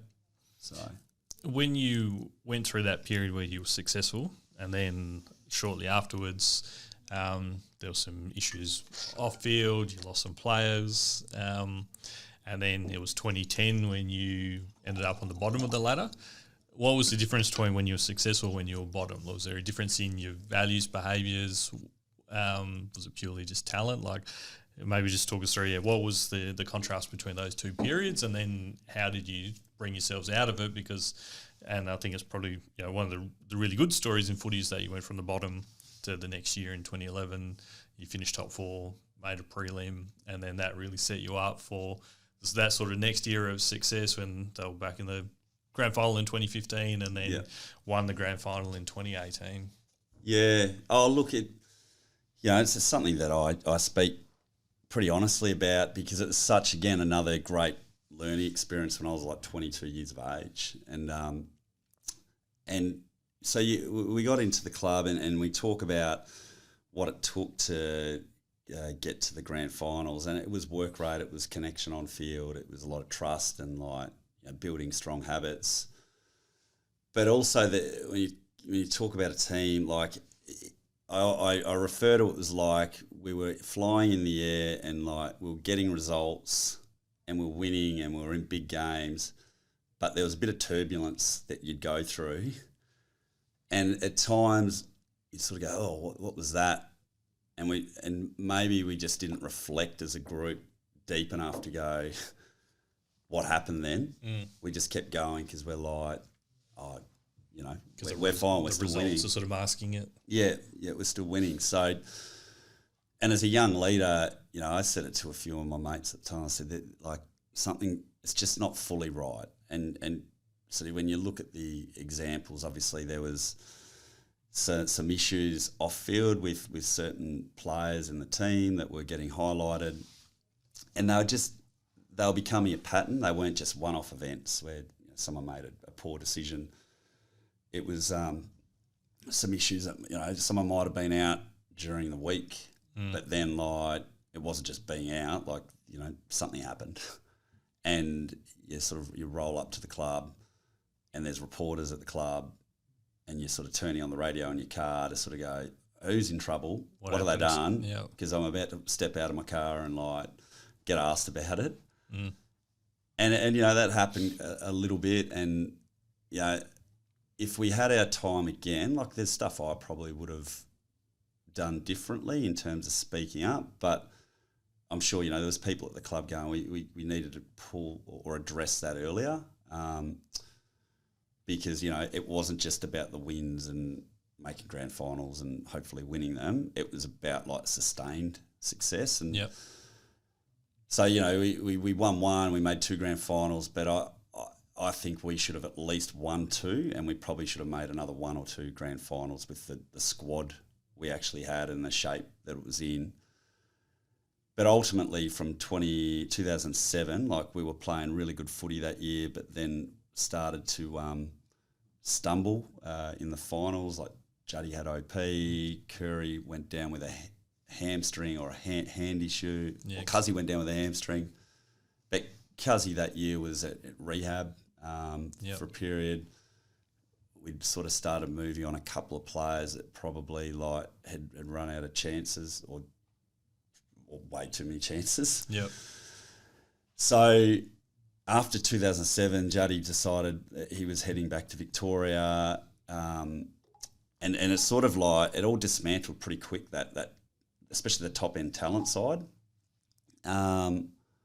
So we through the ladder and performance we dropped pretty quick. But a lot of the work we did from 2008 to 2010, it wasn't just talent. Like we had to bring in a whole range of new players, and there's Nick Natnui, and it was Scott, my brother, Brad Ebert, Luke Shuey, Josh Kennedy. come in, and it was making sure they knew both on and off field, like, to have sustained success, and if you ever get back there again and not just make one grand final, but like hopefully be in multiple, and how to have a good career. Like people like myself, Dean, Darren Glass, Bo Waters, knew that like we just can't let that repeat itself. Yep. So we did a lot of work on trademark, to the point where it was sort of like nearly overkill. But we knew that probably going to affect, rather than talking about strategy of football and the like, might affect some performances at one point.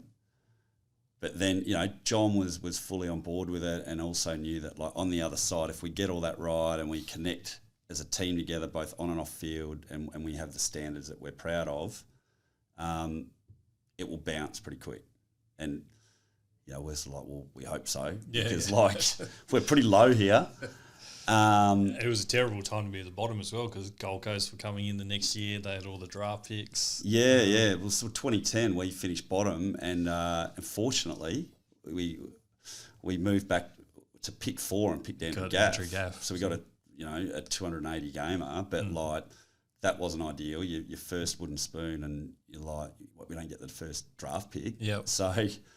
You got Jack Darling that year as well. And Jack Darling. So sort of lucked in with how that all went. But, they came in. It wasn't them two bouncing us back from like, they played their role. But, it was connection. It was strong work rate. And all of a sudden, based on more like that than talent, we went from bottom of the ladder to 4th. And, we got beaten by the Cats that year, but in the prelim. But that was probably... in terms of being proud, that was probably the most proudest moment of my career and biggest learning to go, all right, to set up sustained success. We probably did in early 2000s, 80% of it super well, where the 20% probably could have been a bit better, or definitely could have been better. The next time, I think we did it really well-rounded. And that was probably at a time where, early 2000s, like visions and behaviours and leading teams, like all these consultancy groups were not as obvious as what they were 10 years later. So getting to that next period, and sort of we just knew that there was no other option. Like there was obviously massive investigation into the club of what happened culturally and the like. So there was no turning back. It was just owning it. And obviously not everyone was involved. In the incidents, but it's like if I decide I was going to stay at West Coast, I was like, well, I want the second half of the script to be a little bit different. I want as many wins as what I had in the first half, but it's more about like that trust factor, maybe going a bit deeper than what it was the first part. Yeah, and you saw the guys that were involved in the next premiership. Shannon Hearn was there, Luke Shuey was there, and Shannon Hearn became the next premiership captain. So you've obviously set a platform for those guys to learn and then take it into that sort of next generation and be successful. And do you still see it sort of carrying through today? I think so. Like, they're pretty onto it, and they're pretty sharp with how they do, the environment and the culture. And I guess the one thing with footy teams is like there's just so many like metrics and things like and people trying to have input. Yeah, still comes back to like building relationships with the right people. That when you're out on the field, they're the ones that need to be super strong. Yeah. But then like ultimately you look at it. There's now 18 teams in the comp, so there's only one team that wins it, and then you've got to define like in terms of success of a program. Well, if we win only one in 18 years, what do we do on the other 17? Yeah. Like, we're not failing. Bringing people to a game and like performing and having success. But like for the people, how are we developing our people? What experiences are they getting? How are we setting them up later in life? How we can support growth and development in other ways and take our members and the community on that journey. Ultimately, we want to keep winning premierships and they get that success too. That's what they sign up for. But, if I was sort of looking at a club, I'd be putting just as much time into that because, like, reality is, you can still have, like Sydney Swans, they still had a really successful year last year. They just didn't win the premiership. Yeah. So that, you know, for me, I feel that period was great learning for what set me up for life and how I sort of conduct myself. But then, you know, I see different people that have gone through that phase that if they had been in the early 2000s, they probably wouldn't have had some of them the careers they did, and they probably wouldn't have turned out to where they are today, you know, in their own jobs, families, and set up the way they are because they actually learnt a lot through that period. They learned a lot, and they probably didn't what they were learning. They're like, well, I came here to play footy, but it's like, no, it's deeper than that, and you'll one day find out. But trust us with this. Go through the process, and you'll come out the other side where you've got all the footy development in you, but you also know when you get to the top. You know, we didn't know, but obviously they made the 15 grand final, and then they had a couple of years where they missed out, but they were ready for 18. Yep. So you're sort of like a custodian of it all, and that was part of, I think, my retirement speech is like, what are the things I learnt? Now it's my turn to do something different, but someone else will step in and like play that role. Yep. And everyone should sort of start thinking that way too. Yeah. And you've mentioned the connection bit a couple of times, and I heard Nathan Buckley spoke about the 2018 grand final, and obviously he was coach of Collingwood that lost that year to West Coast, and he said that 2018 Eagles team was the most connected team that he's seen, and I think your brother was at Collingwood in 23, and they seem to have that same connection piece, and I think when you look at like AFL teams, there's probably not much difference in talent. There would be some variation, right? But yeah, everyone gets a chance to draft new players. Like you can get talent pretty even. But what are those sort of ingredients that sort of make it from you're an average team to a successful team? And I think it's probably the same in business, right? You can have businesses, same level of people doing the same sort of things, but some are successful and more than others. Yep. Connections one. What are your sort of thoughts on that?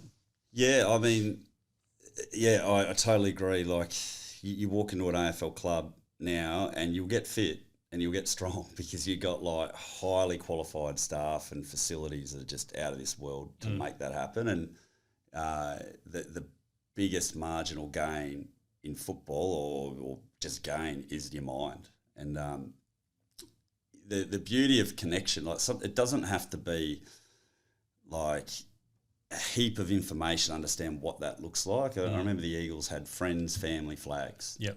That 3 words is like, I get that. Yep. You know, makes sense. Playing for my mates, I want to make my family proud. And I think that came from the playing group as well. I think it's not someone saying, oh, this is what we should focus on. I think the players have sort of come up. I think Simo said there was like Josh Kennedy came up with a lot of that stuff. I think they wanted their own trademark, so it was very much like bottom up driven. Yeah, and that's what it's about. That's the success is like if you've got buy-in from like, you know, not just the bottom person, but the people who operationally have to deliver for an organisation. Like you as a leader, like you just work with what they need a bit too, and what does bring them together.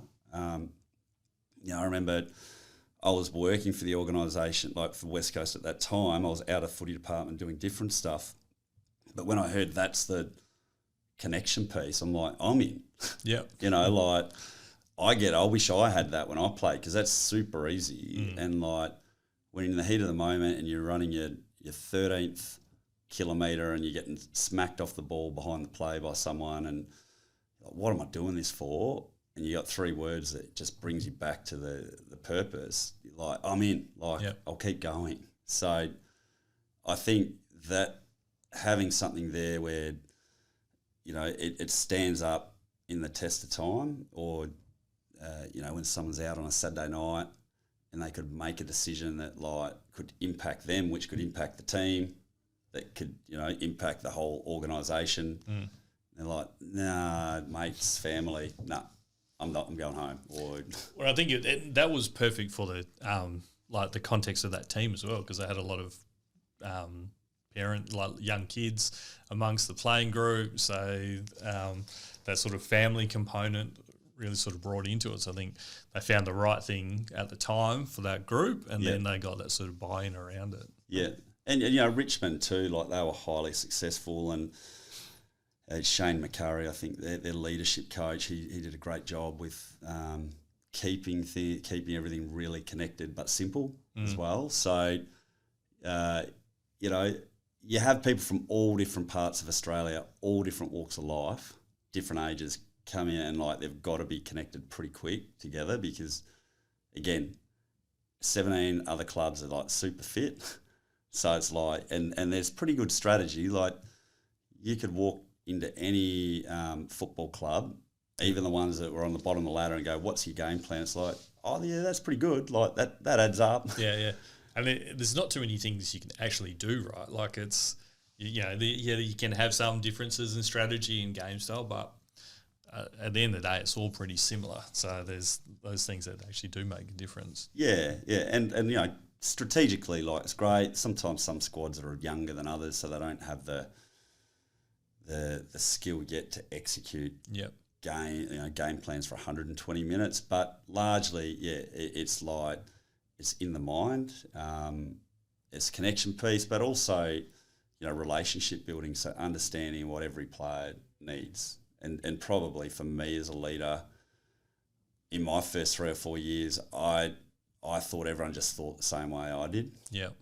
Or they should. It's not until you get older that you're like, I remember going through the second half of my career, and there might be a young fella who got drafted, and he'd roll into training, and he just different walk of life to me, and then he'd come out and miss kicks at training, super speedy, but like he'd miss kicks at training, and he'd just jog through the end of the cone. And initially my reaction's like, what the hell's he doing? Like, is he serious? Why isn't he taking that on in terms of... He just didn't know. Like, he thought he was just training at Oakley Chargers and should be right, I'll kick the next one. It's like, no, you missed 3 of those in a row on Saturday. Like, you're making it super hard for us, but then your career's probably not going to work out the way you want to. Yeah. So it was actually understanding that a bit deeper, having a conversation and recognising that just they didn't know. And it's like, well, don't just do it my way. How can we help you improve and grow and learn where the standard's at? And did they turn it around, that player? You don't have to name names. He did better. Yeah, he gave himself a better chance. He played about 40, 50 games, but ultimately, it just didn't make it long term. But definitely by taking that approach, you know, he probably would have only played 8 games. Yeah. So you sort of go, well, it was a success. Like you can see the improvement, you know. And that's again, like, you know, I've worked in many different organised like environments now where you understand people just think differently, and like, you know, they can add to you, you can add to them, but you just got to understand the why a bit as well. Yeah, I find that is the hardest bit of leadership, is that you got different personalities, people got different motivations, and you know, now you're outside of footy, maybe it's a bit different, because I think when you're in a footy club, like, you know, it is a bit of a unique environment. Like, people are there because they're super passionate about football and they love football, and, you know, they want to play and all the things that come with it. When you go into a business context, you get a wide variety of people. Some people are there because they're really invested in what that company does. Some people are just there because it's close to home, it's good an easy job, or it's pay. You got all these different motivations. So you got any thoughts on, like, you know, maybe you might, or I might be wrong, it might be a bit easier to get some alignment around a football club because you got something that you are very emotionally invested in, versus in an organisation, you've got a lot of different motivations. Yeah. How do you bring some of those elements into that sort of business context? Yeah. Oh, look, totally agree. If you walked into an AFL club today, you'd go like, what's your motivation for playing? And majority would say, I want to win a premiership. Yeah. Or I want to play on a successful team. I reckon you'd probably get that in the admin staff as well. Yeah. They're there because they love football or they love the Eagles or whatever. So it's Yeah. probably broader, not even just the playing group. Yeah, it's pretty consistent. There are players, don't get me wrong, that like the dollar, and well, everyone, like, you know, it's a chance to set your life up, and that's the motivation. And probably it's more of like now. When I played, it was just loyalty, and you sort of like you got paid well, but you never really challenged the market too much unless you were getting tipped out, and you're like, I've got to go find another club. Yeah. But then the beauty, like that, beyond in workplaces, like, well, you don't necessarily get that. So you get everyone else's motives and reasons why they show up to work at 8:30, 9 o'clock every day, and you respect that. But then it's like, okay, if we bring that all together, how do we build this relationship and trust to get the best out of you? And I find, like, you know, even if someone's motive is I just want to earn as much money as I can, it's like, okay, that's fine. But then also, how do we support you to do that? We can't just open the checkbook and and throw out process of like scales of pay and the like. But it's like, well, how can we maximise your earning potential? But you meet us as well somewhere. There's no guarantees that you'll get promoted, but like if you live the values of the organisation and the standards, and we see growth in this area, again, it sets you up for best opportunity to like achieve what you're looking to achieve, and then also what we want. You know, some people, because it's location, and you can't keep your business just in that location to keep them there, but like if you know that's a key motivator, you know, it's not just keeping them happy in that space, but it's also just being aware of that, and you know, that might be a mum or a dad that's got 2 or 3 kids, and like they're juggling lots of different stuff. Yeah, it's the right thing for them at that time. They're a great person, and you're like, no, we need you. And you know, if it means that you can work from home at some point during the week to make life a little bit easier, but we get to keep you for another 5 years, like that's also a good thing as well. So I've found it super like interesting and enjoyable to like. It's not as easy as like an AFL club where it's like premiership, success as a team, growth as an individual, performance, like fit, strong, like that's all great. That's sort of a lot of the hard work, but that the hard work in that industry is like scoreboards that dictate whether you're successful or not. You know, travel routines and that, like it's a pretty complex environment. Yeah. But some areas are like super easy. And then like, businesses like anyone, like it's more complex here. But the good thing is, you know, that you go to work in Perth every week. Yep. So you just got to take, the good and bad. And then when it comes to connection, like, or like trademarks and values, it's like you just understand your people. If you can understand them as best as you can, understand they're not you, and they may not be like anyone else in the organisation, but there's obviously all goodness there. It's just trying to bring out the best in them and align them with the purpose of where you're going. Yep.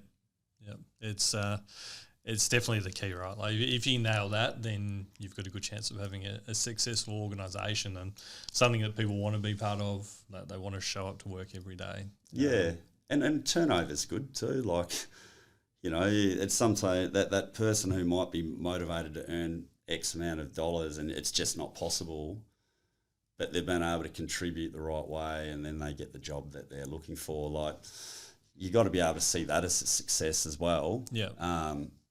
But then there's a time for someone else new to come into the organisation that brings different perspective and the like. So there's always thresholds of how much turnover is a good thing. But like if you just stay in the same place for too long, I think you know, it just creates competitors. If they're doing something different and you're not aware of it, like it could actually be a bit of a hindrance as well. Yeah. So again, AFL, there's always like delistings that have to happen.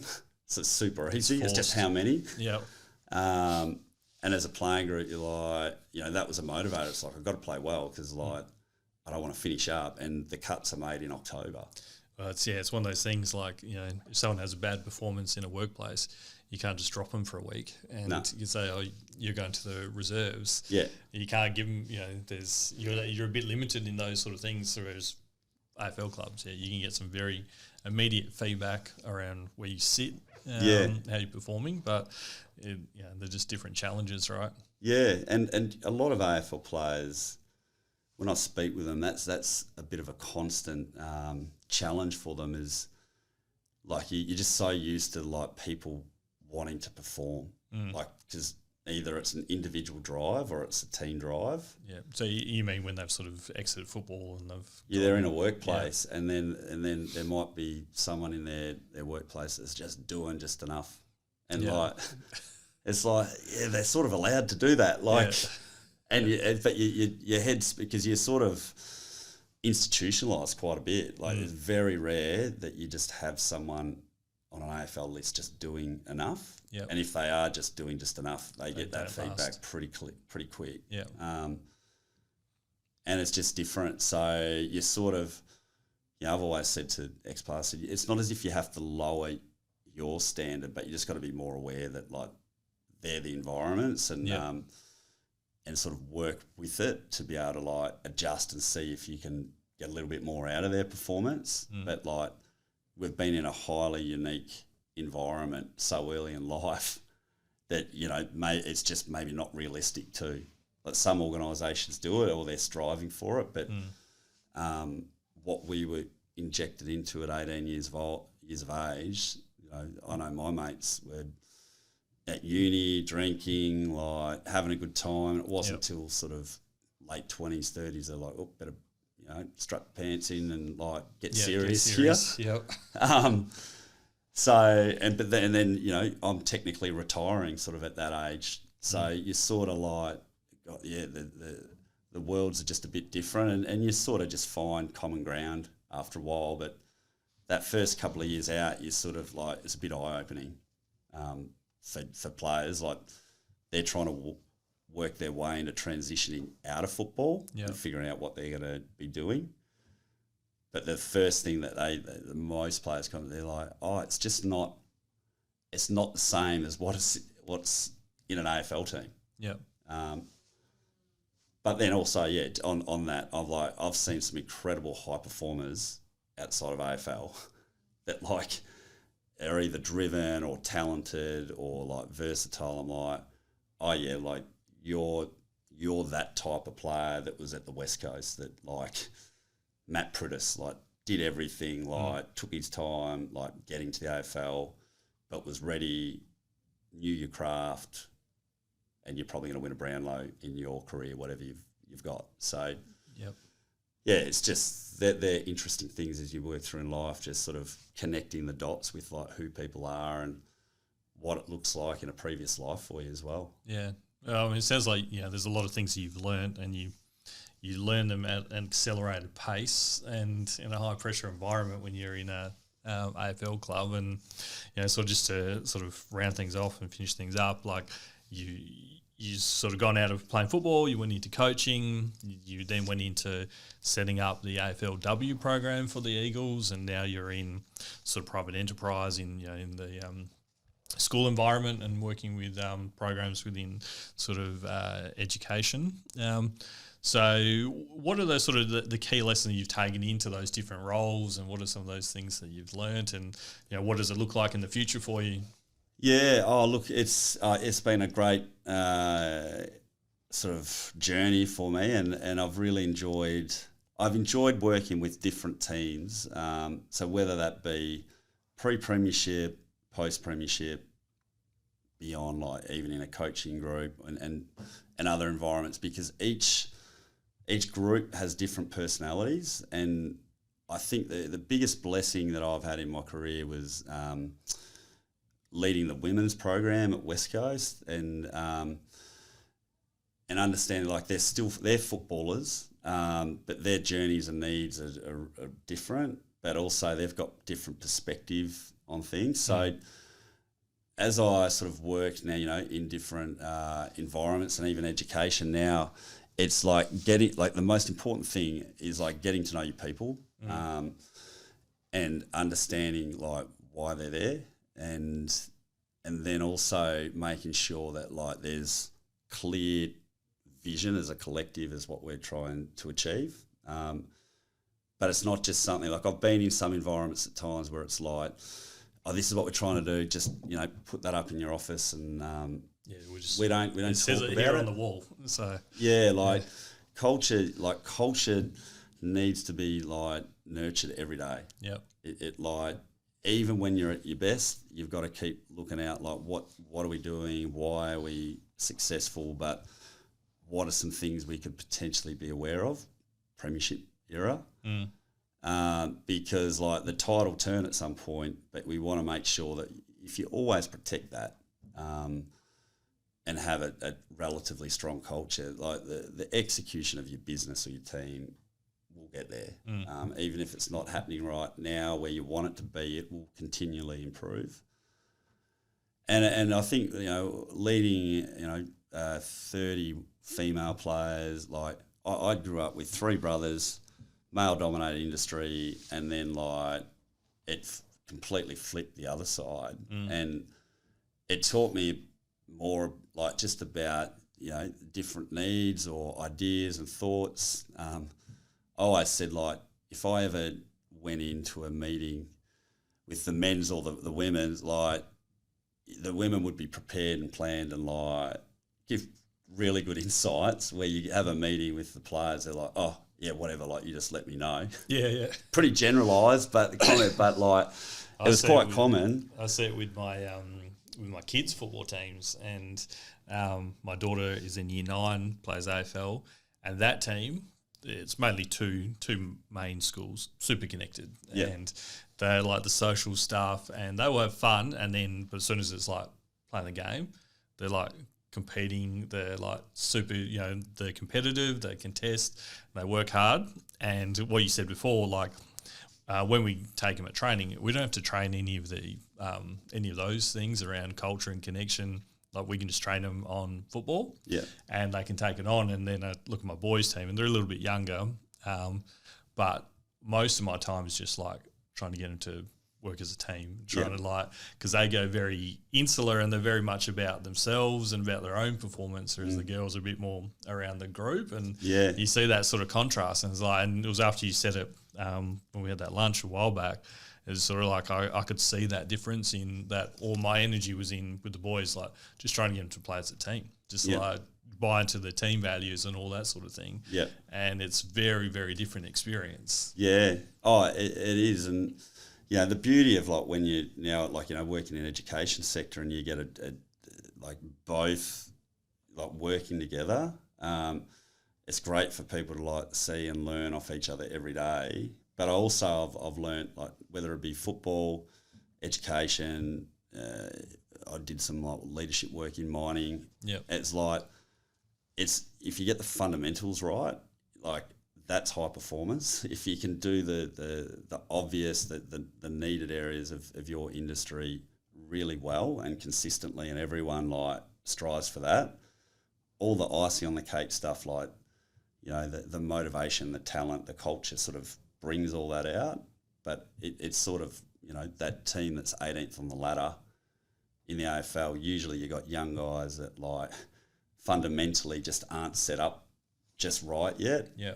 So you've got to make sure, you're clean with your hands, you're building your strength, your body's in good condition. Just the basic expectations to give yourself a chance. And same with education, like, such a busy place, but like if you don't have good timetabling, good programs, promote what you do clearly to parents or students, like everyone gets confused. Yeah. So get that right, and then the other stuff will elevate to the top. But if you don't get it right, you're always in a bit of a state of panic, just trying to like, you know, patch up holes and the like, and you never get the best out of your business. So that's the other thing is, like the diversity element, listening to people's needs, but then executing fundamentals really well, I just feels like high performance. And then, you know, you go from there. But I'm still learning. Yeah. Yeah. All right. Hey, I really appreciate that. I think there's lots of really interesting things, lots of lessons, and like I said before, there's heaps of interesting sort of correlations between high-performing sport and successful businesses. Obviously, some different pressures, some different contexts, but there's a lot that you can learn from both. And is there anything any last sort of learnings or anything you want to share before we wrap things up? I think my only last thing is you don't get it right all the time, and usually people that listen to podcasts, they're leaders in their own right, and I've made plenty of mistakes as a leader or ambitious leader, and it's good. Like if I didn't make those mistakes, I think I've learnt more from my mistakes than I've made. That I've learnt just by doing things consistently, and that doesn't mean just keep making mistakes so you learn, but you just have to respect them. And sometimes they're not mistakes, it's just you didn't get the outcome you're looking for. So being able to slow down to actually go, well, what else could I consider? And we talk about maybe some successes and that here, but also if I had my time again in premiership era, I probably would have spoken up a little bit more. I would have challenged a few thoughts, but I didn't. But I did later in my career. So I'm glad I went through it, so then I could actually do it when I needed to as well. Yeah. All right. Great. Thanks a lot, Adam. Thank you, Jesse, and appreciate you having me. No worries. Thanks a lot.